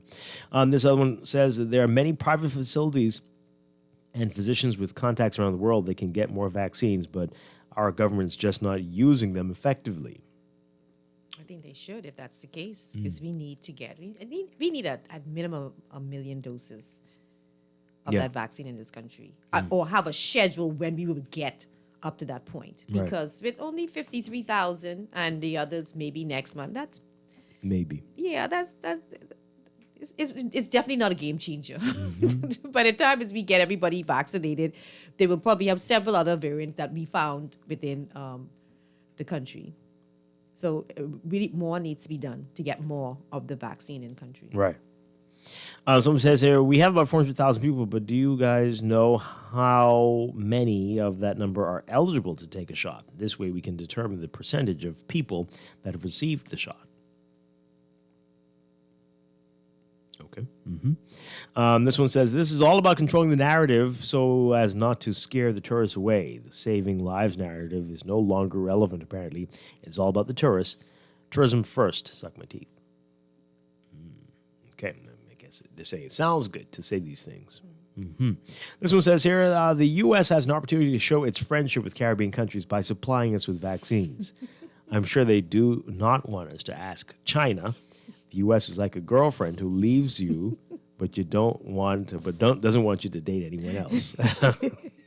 Well, what they say in the plane when they're given the safety message, put it on yourself first. Okay, and then help the children. So the U.S. is taking that advice. They're going to get their country vaccinated first, and then they're going to help their friends. Yeah. Oh, my. Wow. Okay. And this person's asking, you probably missed earlier in the show when we played this part, but they're asking, can you advise if there are any plans to bring over Johnson & Johnson or Pfizer here? If so, when? Well, the Dr. Dal Regis, the consultant, said that it doesn't look like Johnson & Johnson is going to happen. She's saying that they reached out and were told because of COVAX, you heard that part? More than likely, that's not going to happen. But Pfizer, the Minister of Health has been saying that they're going to try to get Pfizer. They're trying to set up their cold freezer storage systems, even though the private sector has some ability to do that now. But they're hoping to have their freezers in place by the end of the month. It looks like there's been some delays. But it sounds like they're going to reach out to Pfizer or try to get some Pfizer in here this year. But they were definitely already told no by Moderna, that you'd have to wait till next year. Wow. For Moderna, 2022. And Pfizer, we can have some of our private sector connections. Maybe. Probably the government need to work with the private sector to see if they can source some of the Pfizer vaccine. But will it be free again? That's we have to pay for it, Dwight. No, but I mean, will it be free to the consumers, the Bahamian people? No. Right? The government has to pay whatever it is, subsidize it so that it is free for us to get the vaccine. But we've been borrowing millions and millions of dollars, and I think if vaccination is one of the only ways out of this, other than having this thing just spread, then we need to pay whatever it takes to get the vaccines in the country so that as much persons as possible can be vaccinated and we can see a light at the end of the tunnel. Yeah.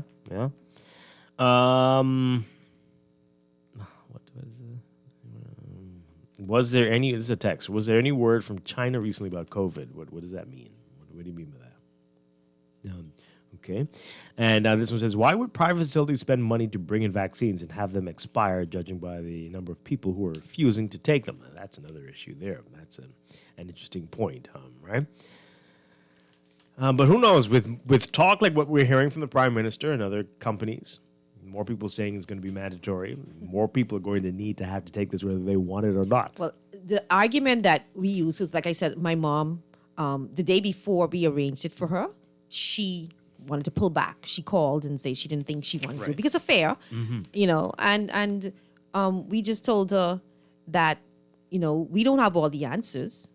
but they are saying that this vaccine is going to protect you from having serious symptoms brought on by COVID. And so we went along with that argument. And I told her she's a woman. I said, you're a woman of God, pray. Ask God for wisdom and to keep you. She took the vaccine and she was fine. She took two. Well. Yeah, she took two. And my sister took it with her. And we were just trying to do it to protect her because we don't want no one close to us has had COVID during this period. But at the same time, you don't want someone to get it and then they're serious and have to go into hospital and stuff. So I think we weigh the risk and okay, if this is going to prevent you from getting this thing happening very serious for you, then we want you to get it. And she took it and she's okay. That's good to hear. So I think persons should encourage persons who are at risk. Yeah. Find out the category of persons, should encourage those family members to take it. Yeah. And, the people who took it and had some side effects and adverse reactions to it, I mean, it was a couple of days and they are doing okay now, it sounds, for the most part. That's compared to COVID. Even people who had a mild version of COVID. Yep. I'm sure that was nothing. And see, what the big and powerful countries are doing is they're not telling their people, for the most part, not to travel or not to go anywhere. They are putting other countries on their list to say, okay, it's dangerous to go there because those persons don't have a handle or don't have a control on this COVID vaccine. Right. And a country like ours that need foreign currency earnings, we need to. It's we just desperate for it. Yeah, absolutely. At this point. Absolutely. So I encourage persons to get all the information and for those, particularly those that are high risk, because we only have a limited supply right now. We don't have an overabundance, but those that are in high risk category, look at it to take it to protect yourselves. Yeah. All right, so I'm sure we're going to be talking about that more over the next few days. Let's move on, though. We've been teasing this for a little while. We talked about it on the show last week. That was Friday. And at that time, Dr. Chris Curry with UB was saying how tentatively it seemed the FNM was going to take part, but all the major parties, including many of the fringe parties, were all on board. But would the governing FNM take part?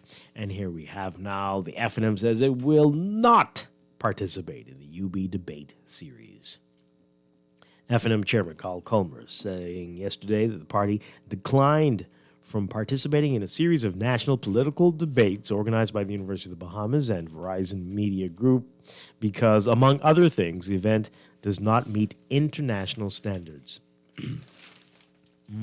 In a statement on April 19th, UB announced that it will host 4 televised national debates at its Performing Arts Center in collaboration with VMG leading up to the next general election. And for each debate, there will be 4 scripted questions followed by a series of audience-generated questions. Now, Culmer said in a letter, a letter was addressed to Prime Minister Dr. Hubert Minnis requesting the party's participation in a series of debates. Culmer says, quote, the Prime Minister did not respond to the said letter. Subsequently, the national chairman of the FNM was directly approached on the matter. The chairman made a preliminary engagement and submitted the name of a proposed debater to represent the party. Okay. Upon closer scrutiny of documentation and written proposals submitted by the proposers of the debate, a number of critical defects in the proposed format of debates were identified by the FNM Campaign Committee, who so advised the chairman.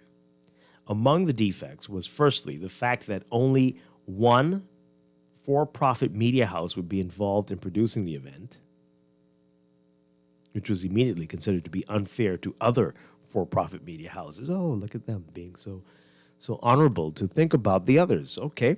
Secondly, upon review of the practices both in our Caribbean region and in Canada and in the United Kingdom, it also became clear that the proposed format of the debates was a great departure from the standards set in other jurisdictions, each of which hails from the Westminster system.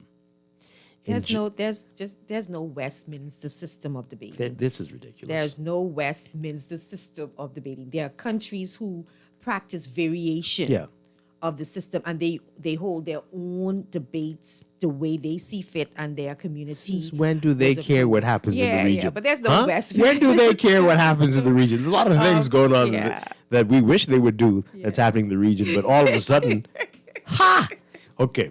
He goes on to say, quote, in Jamaica, there is an independent commission, the Jamaica Debates Commission, formed by the equal participation of the Media Association of Jamaica and the Jamaica Chamber of Commerce. Hence, there is the equal participation of all news media in Jamaica, which is also well balanced by civil society input. Culmer noted that debates in Jamaica are limited to parties who have either one member in the House of Representatives or obtained no less than 5% of the votes in the last election, or obtained no less than an 8% approval rating in an independent poll. He also pointed to similar requirements in Canada. Having regard to these precedents and the fact that a number of parties or issue-oriented political groups which cannot be shown to meet any of the Jamaican or Canadian requirements were listed as participants by the local organizers or these proposed debates, the F&M Campaign Committee strongly advised against participation, which advice was accepted by the national chairman. This is clearly not written by the chairman, by the way. But anyway, okay. Further, it is important to note that electoral debates in Jamaica and Canada only occur after Parliament has been dissolved and elections have been called. It wants to sound as if he's saying, we're okay with having debates, but we just need to be... Well, this is great. Yeah, now we know. No, now when we have this together... Oh, right, because you know that. When we have this together, because this could be arranged. Yeah, see, I think... Will they take part? Yeah, he wants to sound as if he's saying, we're okay with debates, but then, we just need some things to happen first. Even though I think they said the national chairman agreed to the debate, but then later called back to say after they had analyzed it, these measures were not in place. So it sounds as if he's okay with having the debate, but these measures need to be put in place first. And the Prime Minister said when they asked him about debating, he had said that they debate all the time in the House of Assembly, which I disagree with. They don't debate. They get up and they read a speech, and nobody could interrupt them because they're going to lose their thought. Right. And they continue that speech. And there's some shouting. Yeah. And then when they do have a little argument, get a little peace inside there because, but there is not... It's mainly insults. Yeah. It's not really debate any issues being like discussed. what... Coming from the British system, those who operate the Westminster, it's not that kind of debate. No. Where you're giving a statement and you allow people to question you. Right. Because you're so... well versed on your information and you understand it so well that have the questions. Absolutely. They don't even have ministers and prime minister question day. Like when members of parliament can put questions to the various minister and the prime minister about stuff that's going on in the country. Successive parties have shied away from that. So there's no debate going on in the House of Assembly. This is not surprising, but just boy, I tell you. All right, let's hear what you have to say about this, folks. Already lots of text messages coming in about this. 323-6232, 325-4316, 325-4259. Tweet us, Facebook us, text us, 422-4796. Now, we were on the show last week talking about some other issues that those weren't brought up at all. The fact that you are likely going to be debating against somebody you're not running against, right? And so does that really benefit the Bahamian voters when you see two brilliant people debating, or three or whatever, but they're not running the same constituencies? So I can't vote for that one. I can't vote for that one. I can't vote for this one, right? And does that help you? There's some other issues that might have been good excuses, but they are not the ones brought up here by the F&M. But I think part of it too, one thing I will agree is like how was the company decided upon? You see, so I agree in that sense. The UB should have, if this is spearheaded by UB as well, they should have had a more independent approach on how they selected that company. Yeah. But I say to those who have agreed to go and debate, let the F&M select. I remember the by-election for Elizabeth. Just before the 2012 election, when I think it was the F&M's party policy to not debate. And Dwayne Sands did not show up for that debate. and Ryan Pinder and I think Renwood Wells, Dr. Rollins was there as Andre well. Rollins, Yeah, yeah. Andre Rollins was there. And Ryan Pinder won out. I wouldn't say it's just because of the debate, but the person's got to see him, because this is what these debates are. It is a double-edged sword. Because if you do bad, then people will look poorly upon you. And if you do really well, then you would be noticed by persons. But I say to those persons who have agreed to this format to go and do it. And I say to Bahamians, you know, for those persons who are not tied to a party, look at the candidates. We are good in digging up into people's personal lives. Go and dig up into their lives, see what they're about, see what they bring to the table, because we have to do something different. We can't just go on a wave based on the party, based on the leader, but we have to look at these members of parliament that they are putting forward to us to determine if they have what it takes to hold their party and the government to account. Yeah, absolutely. All right, let's hear what you have to say. Let's take this call. Good morning, caller. You're on the air. Mr. Strachan. Hi, you're back, I have to Dave. go on by because I started the conversation with you. You don't mind it. Oh, did you start the conversation? Okay. Yeah, Yeah, we were going to talk about it. We weren't going to avoid it. Mr. Strachan, Mr. Strachan, with all due respect, right? I mean, this shows the disrespect this FNM government led by human rights respect for people. First of all, to run on your record on debate. Listen to me, debate means talking eloquence, you know. Debate is being honest, answering the questions fairly, and people can judge. True or false, Ms. Musgrove? If you say that's your opinion. That's your opinion. No, Ms. Musgrove, from the Venice School of Toastmasters, as anybody who want to talk, you know. But the fact is this, you can't have this lousy, no-good, corrupt FM government getting rid of this foolishness. They trying to avoid Marvin Dames being condemned. Okay. Frankie Campbell, Crescent. But you're The not- bottom line, yeah. it ain't gonna work, okay? Okay. Hello? Okay. All right, Dave. Thank you very much. Yep. Let's take this one. Good morning, caller. You're on the air. Hey, good morning, Dwight. Hi, good morning. And good morning, Pamela. How you doing? Good morning. Good, thanks. And good morning to those who wake up in the land of the living. Dwight, why do we have why should they have a debate in a smaller? I mean, they should have a debate. It's needed. It really is needed. But don't you think with the Freedom of Information Act that could help the debate? What do you think? If we think what, sorry? Don't you think if we had access to the Freedom of Information Act, don't you think that could help the debate? Why is it that the government, today's government, has a problem with debating? And I get that from inside sources. That they have problems with debating? Yeah, they have a problem with debating. The Prime Minister, listen, Dwight, as long as you and Pamela were on this radio this morning, the Prime Minister is not going to debate. I don't know why. And you need to ask the question. If they decide to have a debate, who you think will, in the F&M, have enough nerve to go over Hubert Minnis' head to debate? Let's be real now. Let's be real. I know the PLP would debate. I guess the DNA and I guess those other wannabe parties, they would debate. Well, they gave their reasons. I mean, we don't have to like Well, the reasons. Okay, Dwight, if they give their reasons, why can't we have access to the freedom of information? I mean, this is a totally different issue. But we should have access to it. That's right. Dwight, listen, I'm tying that in. Why do you always do that? Well, I mean, why would you tie it in? No, the reason I say that, Dwight, is the information. So, okay, in other words, my brother, what do the F&M have to hide? Let me make it more simple. What do they have to hide? I don't know if they have anything to hide, but they seem to be reluctant to debate. But Dwight, okay, if they have every radio, hypothetically speaking, every radio station in the country, and they choose to have a debate, so the Guardian select Dwight Strachan to represent the Guardian, and Dwight Strachan say he don't want to go. Is the reason why Dwight Strachan don't want to go? Why wouldn't Dwight Strachan want to go if he knows that what he is saying is true? There's nothing to hide. Anytime you're a government, and you have That's the not chance it. Do it. We can't. That's not how it works. I mean, yeah, we are not pleased by this, but let's not go there. I mean, that doesn't mean that they have something to hide. They just are reluctant to debate.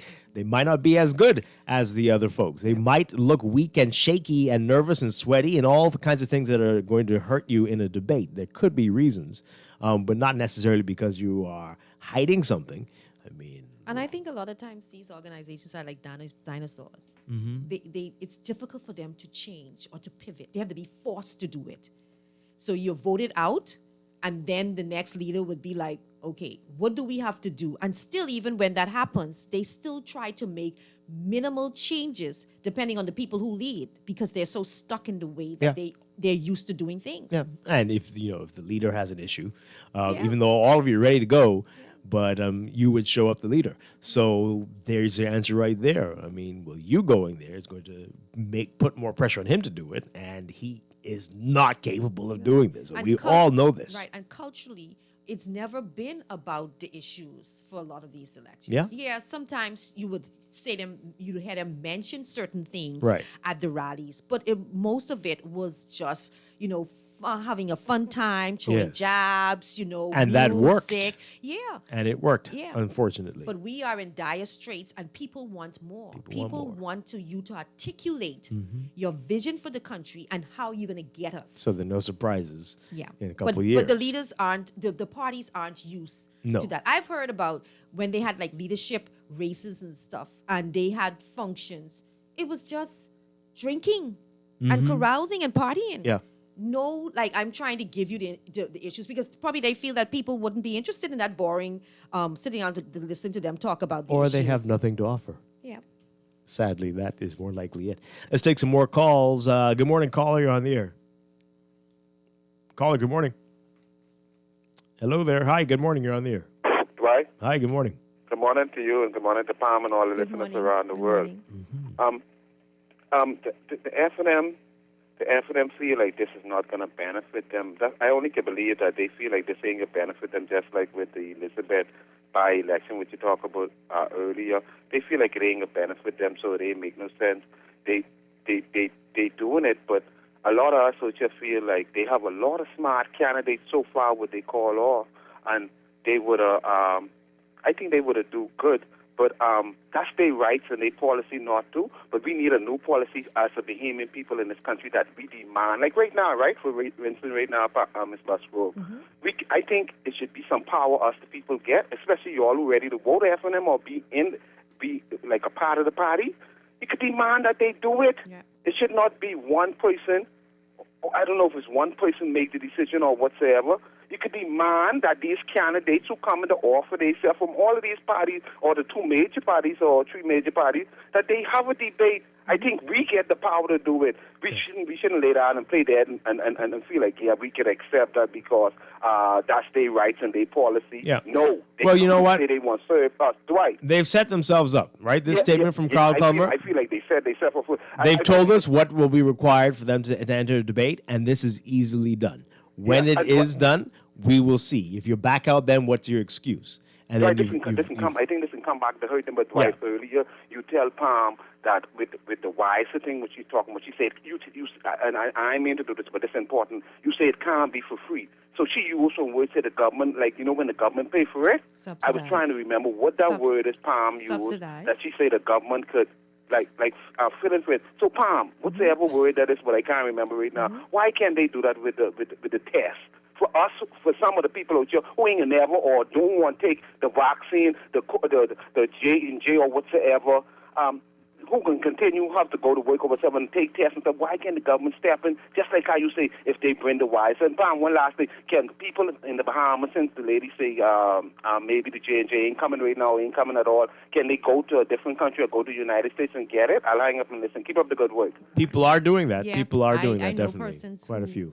Who have, but I think there's a requirement. You must have.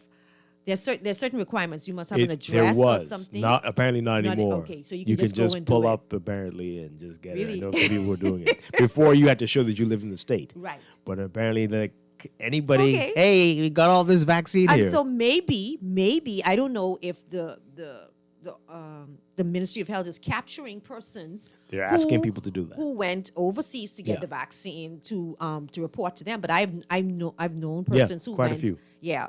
They're begging people to tell them that you've done that. Oh. So will you do that? Will people tell you? But the word was subsidized. Why would they do though? Why would they tell you? Yeah. Why would they tell you? Well, I mean, if something happens to you. Right, God you have forbid. your card. You have your card. But I mean, they need to know. Like, what did you do? Like, you took that one. Oh, okay. But you have everybody that took it overseas. They're given a card, so they can show that they are vaccinated. Right. Let's take this call. Good morning, caller. You're on the air. Caller, good morning. You're on. Are you there? We can hear ourselves, but hi. Good morning. How are you, sir? Doing well. Yes, my issue isn't whether or not the FNM want to debate. My issue is what are the questions on the debate? You see things like single payer health, national health insurance. You see, like it is in the UK, or things like a livable wage, or income tax. The questions are more important than whether they want to debate or not.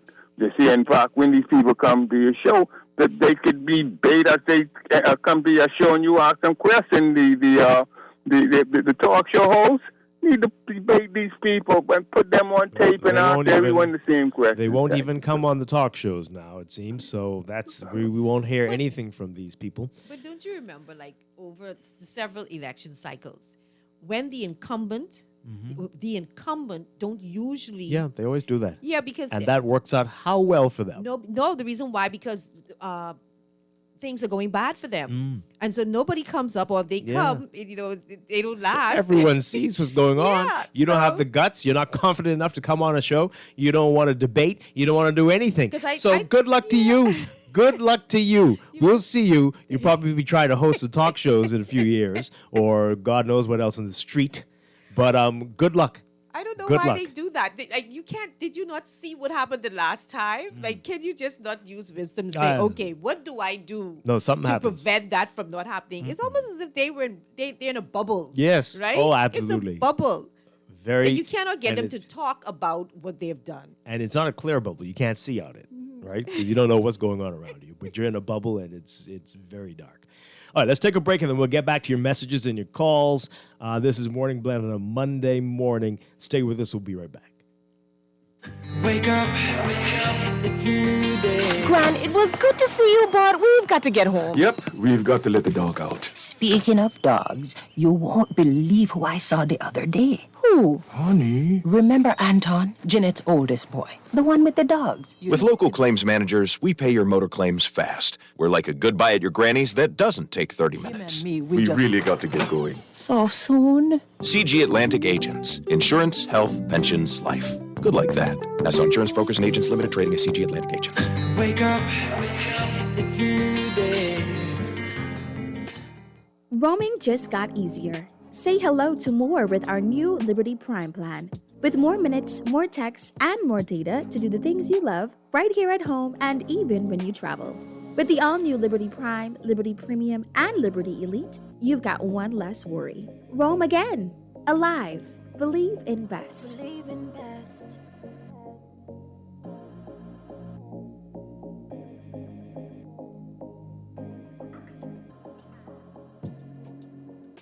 Imagine. That's where every advancement begins, with an idea that things can be different, better, now. Imagine a world where your entertainment experience was all about you, your style, your show, at your budget. At Rev, that's what we've imagined. To join the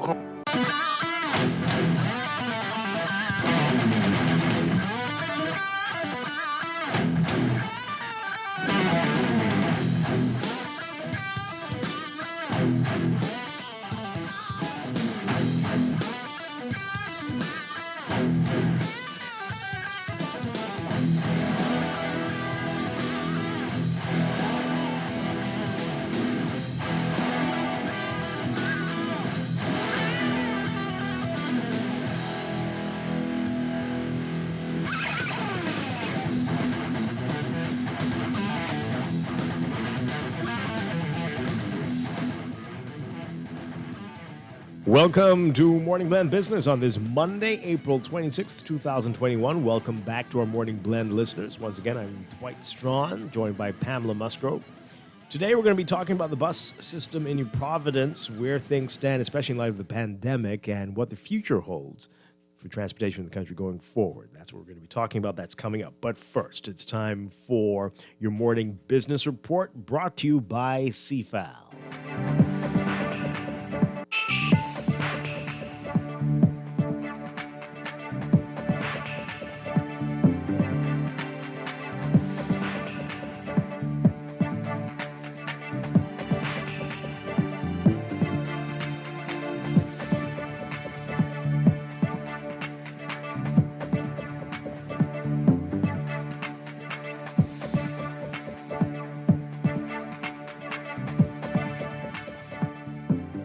In your morning business report, with outstanding payments still owed to the Bahamas government for licensing fees, and as the company seeks renewal of those licenses, BPC, Bahamas Petroleum Company, announcing that its chief executive officer, Simon Potter, is stepping down from his role and will serve as a non-executive director. The company is also changing its name to better reflect its operations in other jurisdictions and will raise close to $10 million in equity. The announcement coming as the company's shares plummeted another 24% when markets closed last week to land at 40 pence. BPC's new name will be Challenger Energy Group PLC. Brief, Bahamas Reef Environmental Education Foundation Executive Director Catherine McKinney-Lambert, whose organization was among a group of environmentalists seeking to stop BPC's oil drilling last year, urged the government to once again not renew the oil company's licenses, which are due to expire next June. You can read more about all of this and the direction BPC, now Challenger Energy Group, will go in today's Guardian business section. President of the Grand Bahama Port Authority, Ian Roll, urging Grand Bahama businesses to band together in order to take advantage of the opportunities that will arise from Royal Caribbean International's home porting initiative beginning in June. Roll saying during a press conference on Friday that on their own, many Grand Bahama businesses may not have the capacity to service a large cruise ship carrying almost 4,000 people. He's calling on business owners to form associations in order to build capacity so that they do not miss out on the opportunities that will be available. Roll says that while Royal Caribbean's home porting initiative will only be for 6 months, he's convinced that if Bahamians make a good showing of what they can offer and how they can offer it, Royal Caribbean will extend its home porting time frame. He explained that while home porting may be a finite endeavor by Royal Caribbean, businesses have to also prepare themselves to offer their services to the company when it takes control of the Grand Lucayan Resort and redevelops Freeport's cruise port, and for when Carnival Cruise Line begins development of its port. Read more in today's Guardian business section. While most industries under the remit of the Compliance Commission of the Bahamas saw substantial declines in business because of lockdown measures due to the COVID-19 pandemic, Commission Inspector Andrew Strachan says the real estate sector saw a boom. That growth was restricted to just luxury transactions. However, its low unemployment and economic activity led to a subdued domestic market. Strachan says during a financial services sector virtual event last week, said that the real estate sector had been strong at the high end, particularly because of the COVID situation. He says the Bahamas is attractive for people looking for high-end homes where they can have some isolation and space. So the high-end market has been strong. And the Eleuthera Business Hub, developed through a partnership between the Eleuthera Chamber of Commerce, Access, Accelerated Small Business Development Center, and Disney Cruise Line, has officially opened and is encouraging entrepreneurs in Central and South Eleuthera to apply for $5,000 grants when they are made available next month. Disney provided $1 million to fund the construction and operation of the Business Hub and announced its intent to open the facility. At the same time, it announced its interest in turning Lighthouse Point, Eleuthera's most southern point, into a low-density cruise port.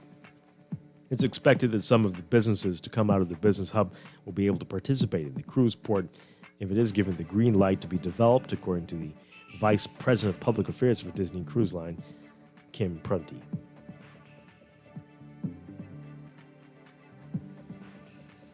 Overseas, each year, the U.S. approves dozens of new uses for cancer drugs based on early signs that they can shrink or slow the spread of tumors. But how often do those initial results translate into longer, healthier lives for patients? That seemingly simple question is one of the thorniest debates in medicine. It spills into public view Tuesday as the FDA convenes the first meeting in a decade to consider clawing back approvals from several cancer drugs that have failed to show they extend or improve life. The agency says it has now used innovative research shortcuts to speed up the availability of medicines for desperately ill patients, but many researchers say it's failed to crack down on medications that don't deliver on their early promise, leaving a glut of expensive, unproven cancer drugs on the market. The 3-day meeting on drugs from Merck, Roche, and Bristol-Myers Squibb is part of an industry-wide review triggered by an unprecedented level of drug development in recent years, according to the FDA. The agency has only held similar meetings 3 times in history. the last one in 2011. The U.S. spends more per person on prescription drugs than any other nation, and spending on cancer drugs has more than doubled since 2013 to over $60 billion annually. New medications typically cost between $90,000 to $300,000 a year, and those prices have risen much faster than patient survival. In your Market Watch recapping trading on the BISX from Friday, your market movers, Bahamas Property Fund moving 1,000, closing up 50 cents to $6. Bahamas First Holdings moving 2,000, closing down 19 cents to 271. The BISX All Share Index closing at 1,950.54, down 2.52. That's your Market Watch, and that is your morning business report brought to you by CFAL. Tune in tonight at 6:30 p.m. for CFAL Talks right here on Guardian Radio 96.9. CFAL, growing wealth for future generations.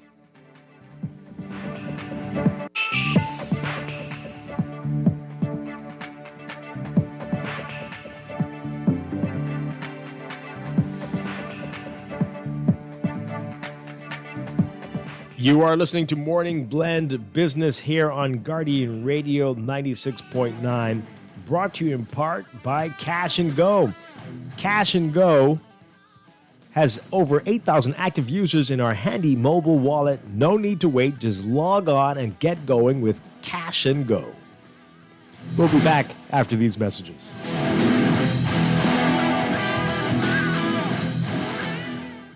Cash and Go. Pay all your bills and Cash and Go. Send your money from Cash and Go. Tap up your minutes. Cash and Go. Cash and Go now offers business solutions for merchants, a new way of accepting payments and transacting with clients. Sign up today at cashandgobahamas.com.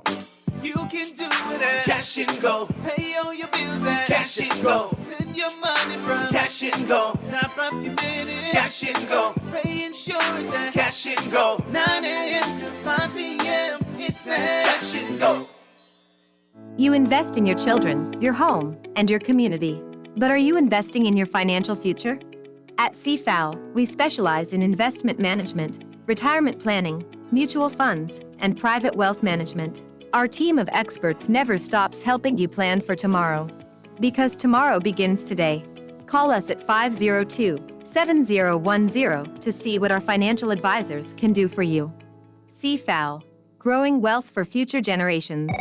Hello, sir. Your credit card bill is due. Hello, sir. It's time for your monthly loan payment. Tired of creditors pounding at your door? Sign up for a debt consolidation loan from Fidelity Bank and consolidate your debt into one low monthly payment. What's more, you will also earn interest on a built-in savings account. The pandemic has curbed many freedoms, but at Fidelity, our focus is to help regain your financial freedom. Visit a branch or speak to Fidelity Bank at 356-7764. COVID safety measures in place at all branches. Fidelity, we're good for you. Boy, you know what's going down tomorrow? No, boy, what happening? Joe bringing these knives to school. He could do Junior in. For what? Boy, he fooled with Joe girl. Mother sick. And you know Junior don't back down for nothing. So that means you got a big fight tomorrow. So whose side you on? Side? I trying to stay in school, not Simpson Pen. We gotta tell somebody about this fight. Tell somebody? I ain't no snitch. I mean cool, you know. Boy, if you so cool, then you need to stay in school and stay out of the fight. Yeah, but if I don't hang on Joe's side, how many boys coming for me next? Alright, so we definitely gotta tell somebody. We gotta prevent the fight. What I say, I don't want nobody call me snitch. We could just call Crime Stopper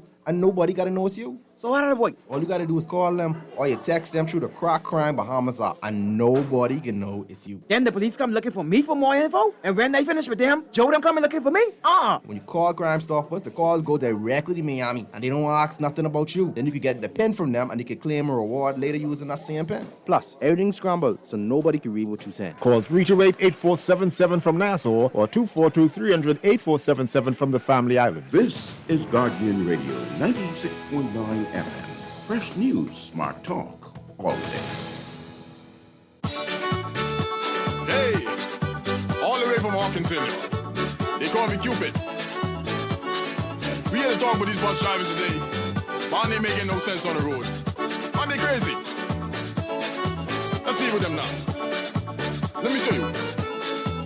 They make one way to two way to three. The things they do, you gotta see to believe. Oh Lord, jump on this bus, it's 98 degrees. Man, this bus so broke down, ain't got no AC. See salt sunken in, let me off this ride. I just jump on this bus, this man want $1.25. Bus driver, why you lock like that? Not sure what that one is. Welcome back to Morning Blend Business on Guardian Radio. You got our guest blushing there, Mr. Producer. Oh boy! All right, welcome back to the show. Here, we are talking about the bus system in New Providence today and what the future holds for this. We are very pleased to have with us. He was here a long time ago, but we were glad to have him back here from United Public Transportation Association. Harrison Moxie, sir, good to see you again. Morning, thank you. Good to be here. All right, so we heard about this last week, and this was interesting. We'll start off with that, but there's a lot more to talk about. We heard about what some bus drivers did. This is Route, is it 15? Is that right? 15, this is yeah. Eastern New Providence, and they decided to take it upon themselves to try something out. I know you weren't directly involved in that, but tell us about that, what was happening there. And I hear that that's happening with other bus drivers. And how did this all come about? Well, the backdrop is the circumstances in which we find ourselves in the public transportation industry leads us to innovation. And so you would find that the bus drivers on 15A sought to get together among themselves to create some spacing between themselves for less hassle on the road, and that you can have a better productive day. And so that started. Two of the main ones, I spoke to them about it, what they were doing, offered any assistance they may need, with any tweaking or any advice I may have been able to offer. So they were doing very well about it. They're not the only ones. I think 10A has like a semi-type thing that they also do on that route as well. Early morning, trying to create some spacing. Downtown with the Western buses, it's sort of different. The 16As are also talking about it. What the challenge is, why you see these things don't last, is because of the independence in the operation, i.e., different obligations.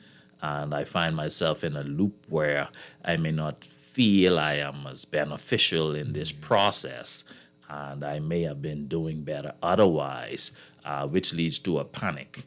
And cause me probably not want to stay in this to really see it roll out and give it time. So to really push an operation like that, some subsidy would be the best thing to cover some of the shortfalls, because at the end of the day, my responsibilities are different because each of them are separate businesses.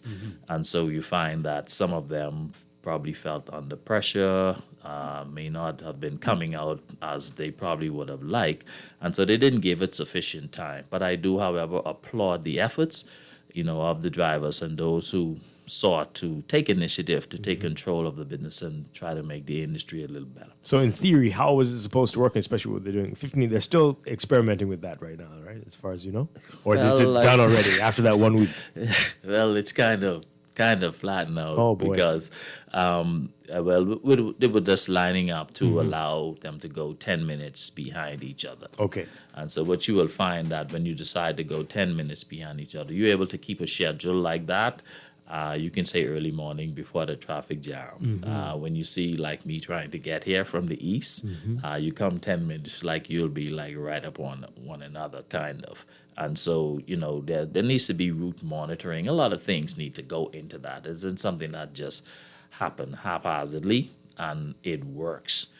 So you need folks really, you need tracking systems. You need all of that, how the traffic is actually flowing and what it is to be able to bring some control. So as it stands this morning, because of what I just said about some of them not really wanting to stick with the program, you would find that it's kind of dismantled to a degree. That's unfortunate. Yeah. The ownership structure for buses, is it mainly persons who drive bus own the buses, or they are working for other persons who have the license to operate the bus? Both. You do have some owner drivers, and then you have, for the most part, drivers working for individuals. What would you say is the percentage, the allocation between owner drivers or persons who working for I would say about owners? 70% of them are just drivers. Just drivers. Yeah. And so for those Could be more. persons, right? So they are. Does the structure work where they have to bring in a certain amount of monies in a day, Right. over which they will get as a pay? Like, how does that structure work in terms of how they are compensated to the 70%? For all of them, most of them work on a quota basis, which what the industry is more familiar with, and so they'll have weekends, as their own. Some of them can go above the quota, and whatever is above the quota, they're allowed to keep. And so this quota system really came in as a result of first it used to be a 30% kind of sharing, profit or earnings sharing between the driver and the owner. Those were in the what you call the bygone days, the Right. 50-cent days when things was really lucrative. And so owners felt disadvantaged because the drivers were really mostly in control of the funds. And if, let's just use an example, if you was to say, bring me $100 a week, and then we say, okay, that might have been what I expect because I know that's what's out there, and I'm giving you 30%. And then you start, well, it's supposed to be firstly whatever you bring in. A good day might have been $100. Now I have to give you 30% of $100, which would be $30. So when I look now, you're probably bringing me $70. I still have to give you 30%, and some of them not feeling fair. Right. So they says now, from a business standpoint, for the business to survive and carry itself, I need a minimum. And so a lot of them start to fix quotas because they felt they were disadvantaged then with the driver then being in control. And so that passed on. But in today's climate, you can no longer see those quotas which you would have had, pre-COVID. And so a lot now has changed. Yeah. And this was even challenging before COVID. Yeah, in many respects. I think we've had a good economy prior to COVID, so things was doing good, so folks were able to survive. But there's still the hustling going on. There's a lot of hustle and bustle, and the hustle and bustle really means for what I want more to be my take on. The industry is lucrative, so drivers may say they're disadvantaged, but they're not really. So that's why I understand why this program that you have wouldn't work. Because if someone needs to take as much home as possible, I'm not going to wait for 10 minutes. I got to go there and hustle to get more monies. But in the start of it, to their credit, right? So what you found that it did balance out, but folks were just impatient. And you would find that if the system is running, if the drivers would stick with it, they would find that, let's say you might make $100 a day, using as an example. You can have two people making $100 a day, and you could have one driver burning $70 in fuel to make that, and another driver burning $40 in fuel to make that. $70 would be the one who will run up and down and chase. If the other guy is moderate and pays himself, he would still make it. So in the onset of it, you would find that at the end of the day, if you allow the system to work itself out, all of us would have taken home $100. But it's just the coming together of it. And people wanting to wait and to see how it would pan out. All right, so let's talk about what the pandemic has changed, what we've seen, how much of a hit the industry has taken as a result of this. More than a year now. How bad has it gotten? Wow, I would say the industry is in trouble. On top of all that we've just been said, our income has been reduced in many respects, less than 50%. And on top of that, we were challenged with robberies. So that has gone up since the pandemic, robberies? That has increased. We know we've had that in the past. But I can report today, and even speaking right up to this morning with some of them, particularly in the 16 route areas, through the efforts of the police department and more due diligence. The police department did call and respond. I guess now is the perfect time to publicly thank the Commissioner of Police for, probably better patrols and stuff like that on the buses and in the areas, because we have seen a drastic reduction next to nil in that effort with the armed robberies on thus far. And so, we wanted to have unarmed police on the bus at any time. Armed police ununiformed, I meant to say, that you never know when or where they may be to to discourage. But we haven't had any reports in recent times about it. So I can't say more about what the police is doing in that regard. But I do know that at the time of the reporting, I've received some calls about their about follow up. As to what was going on and who were some of the persons that were impacted.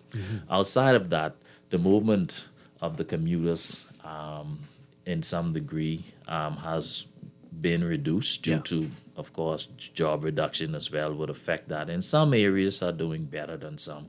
Those more over the hill, of course, may be doing better than those out west and those that are running out east. So we have seen somewhat an increase. What I don't think is realized, particularly by the Bahamas government, that we are facing, doing our best, following the protocols, and I think the industry ought to be applauded for its efforts in the fight against COVID, because we haven't had any shutdowns and no contact tracing leading back to things that would impact. I think it's time now for us to open up more for the buses. Yes, we see some spikes increase, but what we are doing, we don't see that trace happening in public transportation. Why is still held to 50% capacity? We're still held to 50%. Let me show you what that does. You are held to 50% carriage, but the income is still reduced to less than that based on who, because you got to reach that to max. Sometimes you can max at that very quickly. We're at 50% operation, but our expenses are at 100%. What you're going to find now is post-May 2021 inspection, a lot of us are going to be out of business for a while because we're not going to be able to come back with paying insurance, paying almost $700 for licensing per vehicle, and to come back. We also need a relief on inspection. It can't be as stringent as it was. You have a scratch, you got to go to the body man and paint the whole, it's just so challenging under the circumstances when you go to the inspection. It's been that extreme? It's been that extreme. You have this and a little scratch here or a little, you might have a crack in the light. They have a tape that can do that. It's like, oh no, you got to go and buy a whole new light. That's $200, almost $360. It's gonna take you a week to make that kind of money, and you ain't deal with the insurance part of what you're dealing with yet. You ain't paid. Before you can get there, you need to have those things, those bases covered. So we are running a deficit, and we have been running a deficit since last year. And I think some consideration need to be given to the fact that we've been out of business for 7 months, not allowed to even operate. So while we might have had one waiver of an inspection last year, October, that's not sufficient. Licensing is coming up, and I don't know what's the challenge. Some people have already working for other people because they can't put their buses on the road from last year. And this year you're going to find next month, I should say, a lot can't license the vehicle, so they're going to be off the road. Where does that leave us now for income with families and the things that we have to do? So you can see the anxiety kind of building up. So we need a conversation on this as to how do we get relief into our industry. We need some grants, we need some infusion, we need some incentives, to augment what is going on here. Anything from transport? Are you hearing anything from the government in any way, shape, or form about this? No. We've reached out. We've tried. We haven't heard. That's the sad part about it. So we're waiting to try and see, and we're gonna be writing to the government again. Along these lines, to try and get some feedback on what the government intends to do, how it intends to offer some relief to our industry. It is needed badly, or you're going to have a lot of small businesses just go out, and that's going to be, more leading to welfare. I think it was during the last administration, there was a pilot program. I think they got funding from the IDB to have a pilot program. What's the status of that? The pilot program, UPTC worked with the government hand in hand with that, and now it is established. It was IDB funding for the project, and how much operational. You remember how much it was?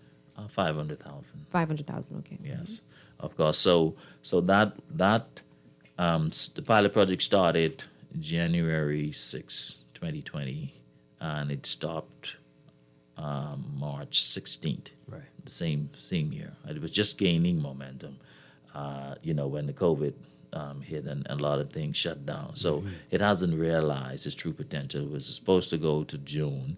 We were happy to hear the government announce they were going to carry it till December, and then that has since stopped at September. So that is no longer in existence. That was Route 17. Why couldn't it continue? Well, could you explain to us what was the program? Like what was to be achieved at the end of the program?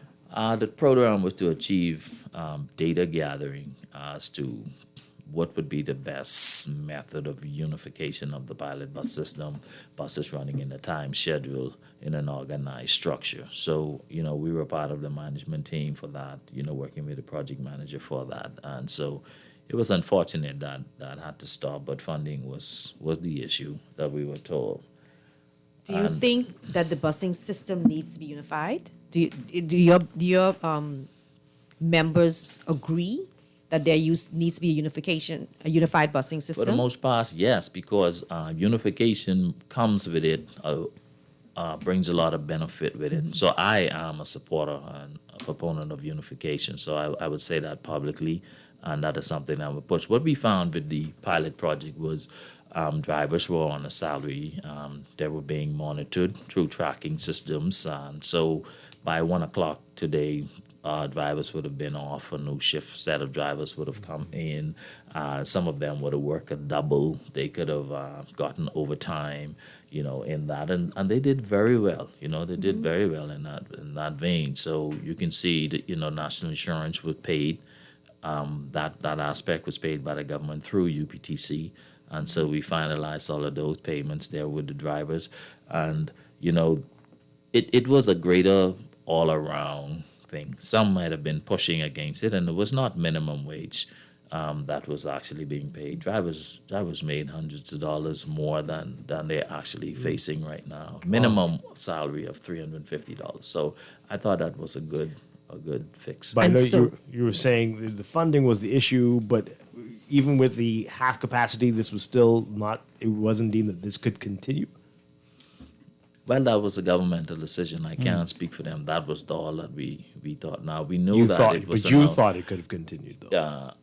Yeah, it could have continued. But like all things, because it was subsidized by the government, it was able to carry on for as long as it did. And so that is what we need. Now, UPTC, we do have plans for a development structure, for probably to run another pilot. The current route that it was on, the 17, I think needs to be revised, probably for greater extension, to bring, greater revenue to the industry. You can't support something and subsidize it forever, or you would have another Bahamas Air situation. So basically, they subsidized until the $500,000 ran out. I'm not a part of the Ministry of Finance, so I can't go that in depth with it, but I only can say what was told to us. Okay, I'll say so that much. The busing system is independent, right? You have independent drivers. So if you were to do a program where government is subsidizing, how do you plan, or what's the plan to remove the independent drivers so that this will be owned, whether it's a combination of government and private through association, or all government? First of all, the pilot project was done under that aspect of the government. I don't foresee that we want a system for government fully subsidizing transportation. The reason being, you put up the money, makes the rules. I'm not as comfortable with that. 100%. I believe that the government would have some say in any movement of public transportation in any form or fashion as we go forward in the future. But I believe that we have a formula that as an industry, an association, and a body of people coming together, that we can make it work, okay?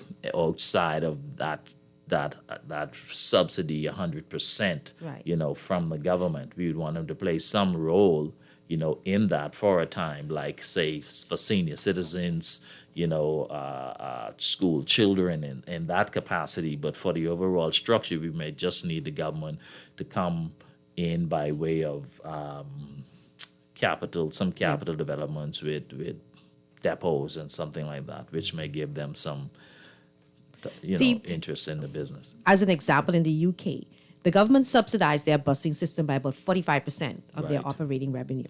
But they have that control. Right. See, I have a problem with having independent drivers and government still subsidizing.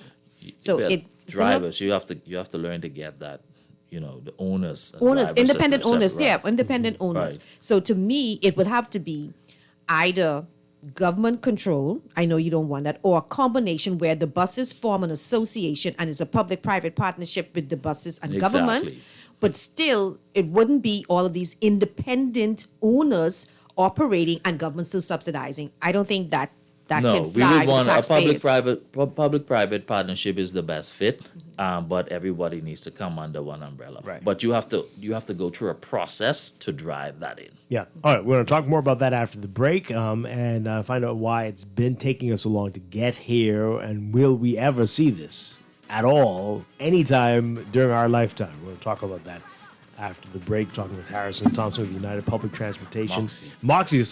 Harrison Moxie with the United Public Transportation Association. We'll be back with more Morning Blend business after this. How you drive it, careful, never do you rush. Yes, the ride is nice and everything is smooth.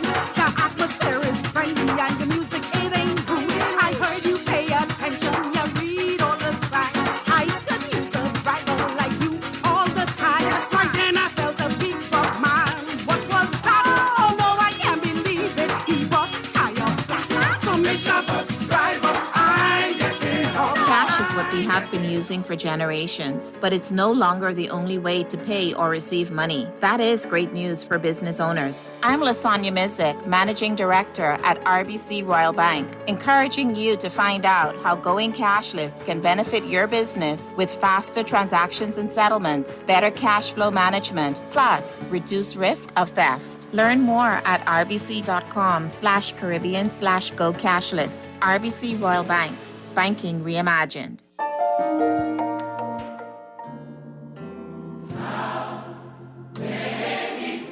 For the past 33 years, Great Commission Ministries has been defending the poor and hurting, feeding the hungry, and sheltering the homeless. We invite you to support our Live to Give program and make a difference in these challenging times. Become a donor by giving a one-time annual gift or a monthly donation of $50 or $100.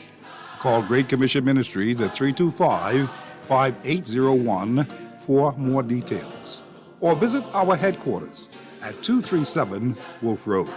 Join Live to Give today. This public service announcement is proudly sponsored by this radio station. This is Guardian Radio 96.9 FM, Nassau, Bahamas. Hey, all the way from home.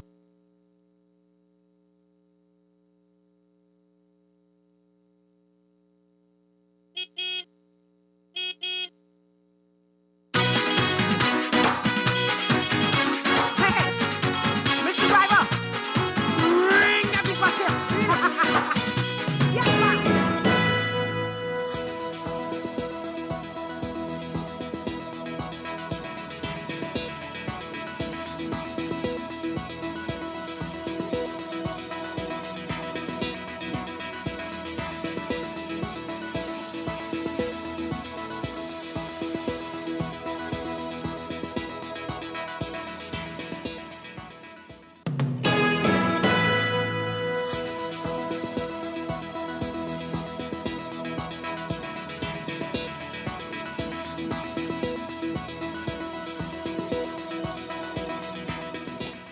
And time for your final look at weather for this morning. We've got a weak cold front near southeast Florida. That's going to drift into the northwest Bahamas today and bring some unsettled weather ahead of it. And high pressure will rapidly build behind it. Boaters in the northwest and central Bahamas should be alert for possible water spouts. And beachgoers in the northwest Bahamas should exercise caution due to the risk of rip currents at west and north coast beaches. For today, for the northwest Bahamas, look for variable cloudiness and warm conditions, with a few scattered showers and the chance of isolated thunderstorms, turning mostly fair and breezy with a chance of a few stray showers tonight. A small craft caution will come into effect this afternoon after the front passes, and boaters should be alert for gusty winds and higher seas in or near showers and thunderstorms. For the central southeast Bahamas, partly to mostly sunny and very warm today with a chance of a few passing showers or an isolated thunderstorm, mainly near the frontal boundary. Mostly fair and mild tonight. Look for high temperatures getting up to the mid-80s, lows near about 72 Fahrenheit, 22 Celsius. Over the next few days, that cold front is expected to move into the central and southeast Bahamas while weakening through Wednesday, and high pressure will support moderate to fresh winds throughout most of the week behind the front. So for Tuesday and Wednesday, look for partly to mostly sunny, breezy, and warm conditions with a chance of a few showers, mainly in the central and southeast Bahamas, near the weakening frontal boundary. That's your morning blend weather check.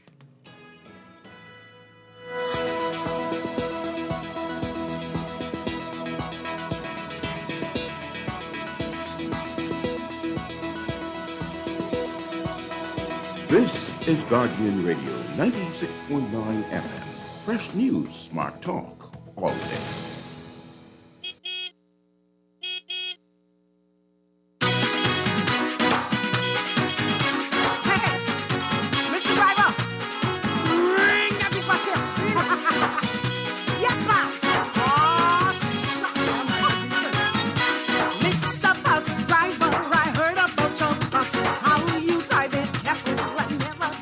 We are back here with Morning Blend Business on Guardian Radio 96.9. Dwight Strachan along with Pamela Musgrove. We are talking with Harrison Mox with the United Public Transportation Association.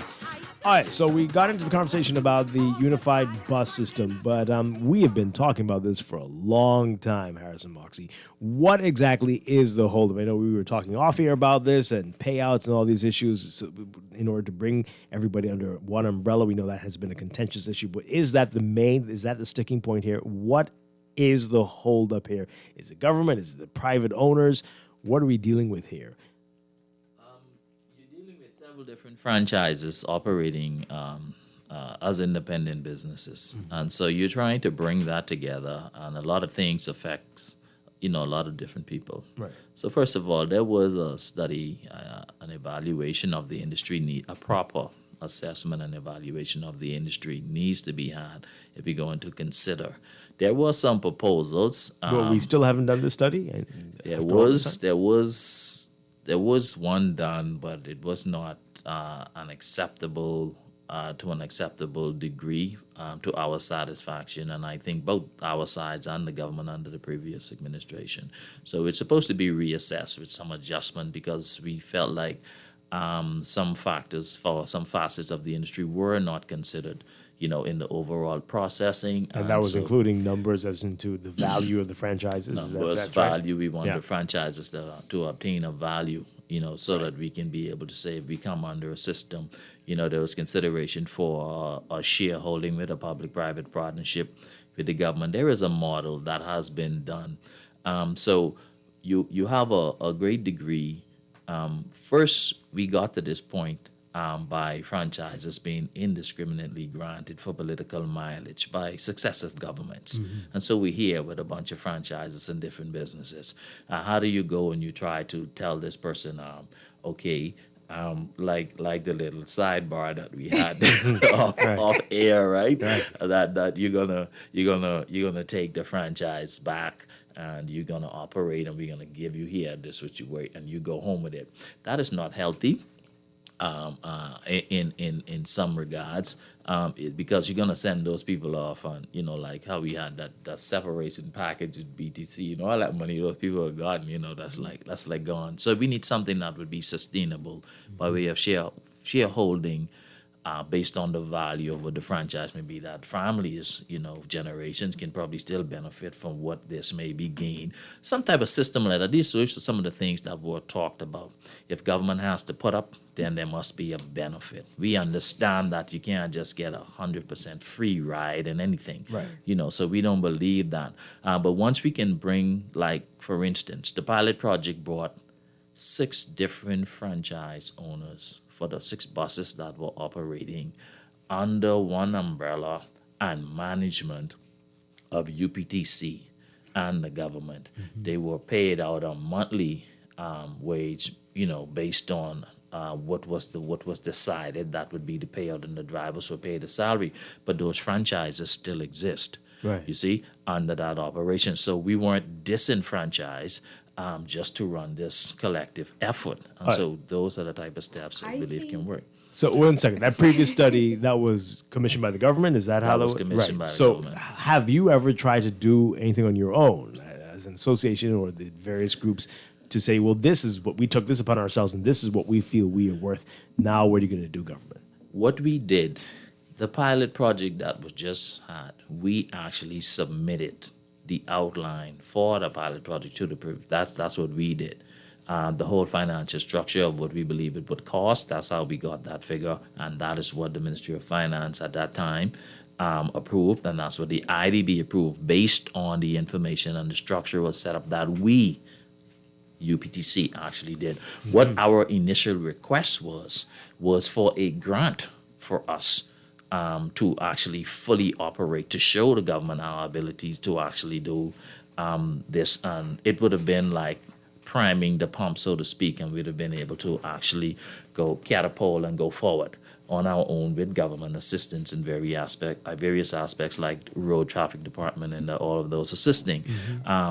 Just before this COVID hit us so very hard, we ourselves were looking at that again from a private standpoint, where we would be able to do the capital injections, because we have a route already laid out that we proposed to do, and that was what we had as opposed to the one we actually did on the 17th, but the government decided they wanted to do the 17th, so we had to roll with that.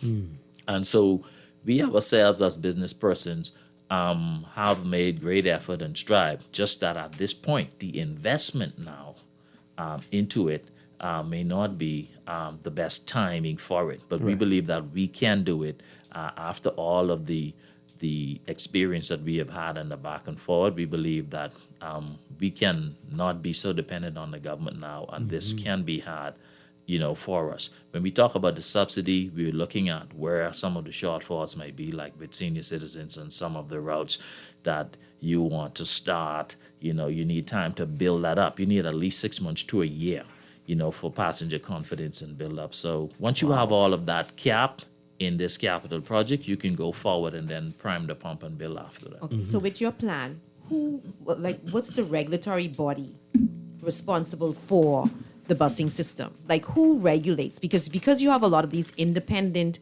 owners, who make sure or ensure that there's consistency and things are being done across the board by all buses? Well, the busing industry is regulated by the road traffic department, right? And the controller has direct responsibility and operations and discretion for inspection, along with the minister. That's what the Road Traffic Act. This so they can relax here or there. But far as monitoring, staying on the route, that's the road traffic department, along with the police department, helps to regulate traffic laws and how we operate. Regulate or monitor? Just monitor to ensure you guys are doing what you're supposed to do. Yeah.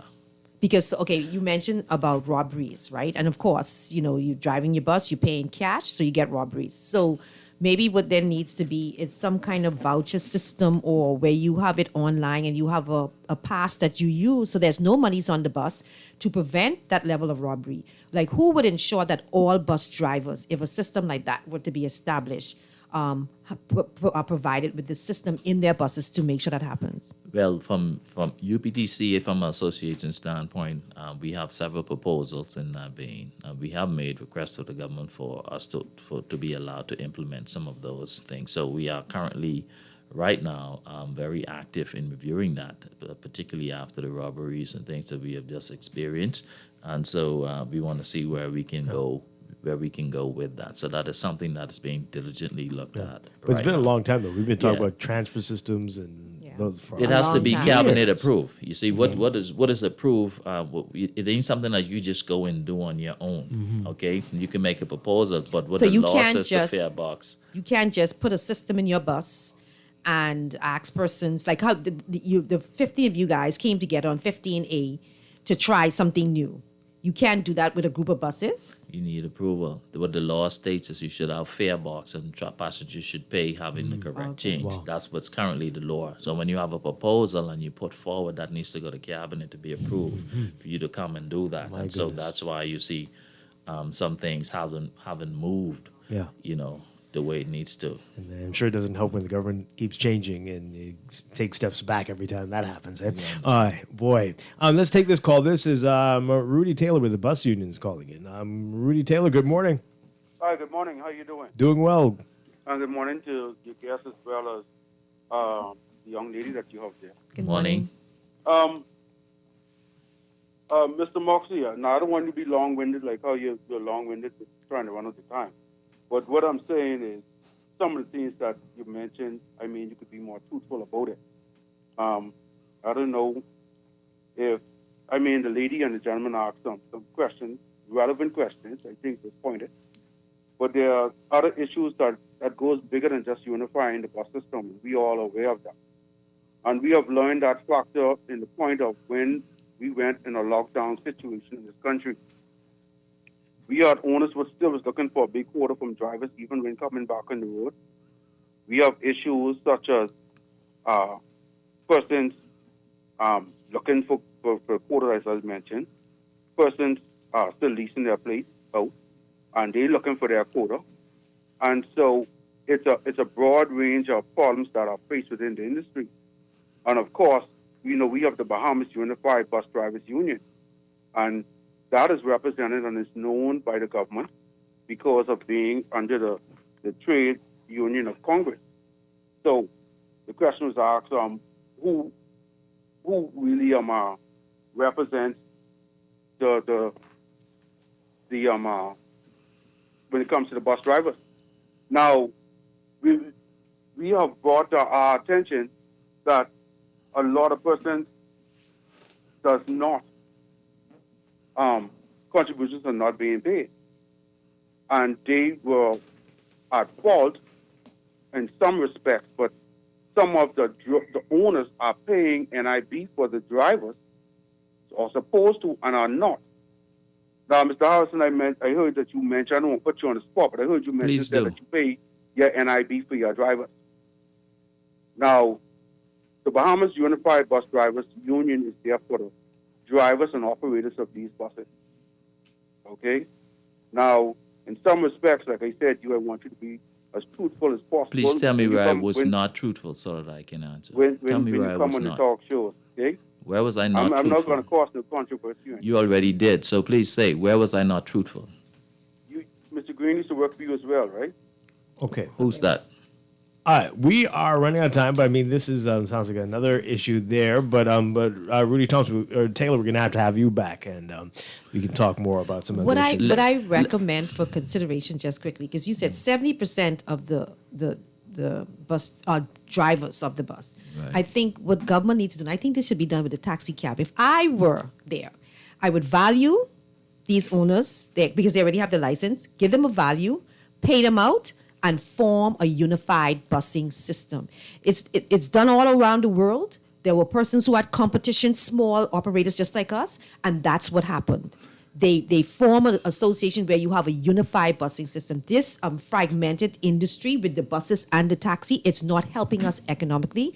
And I don't think these bus drivers and taxis can expect that the government will take taxpayers' dollars to subsidize them when they still have this fragmented ownership structure. Can you do that on your own without the government being involved? Can you form your own cooperative maybe without the government being involved? Yes, at we all? can. We can. I would like to answer the question because the caller call and seek to try to muddy the water. All right. 45 seconds. Okay, so the drivers in the pilot project was who we were discussing, that the government paid the NIB through UPTC. Okay, so we, through the COVID, it was a very stringent process going down there. Our Secretary Treasurer, Julian Smith, went down there, and based on the funds that were sent to us at the time, we paid the accounts up to March.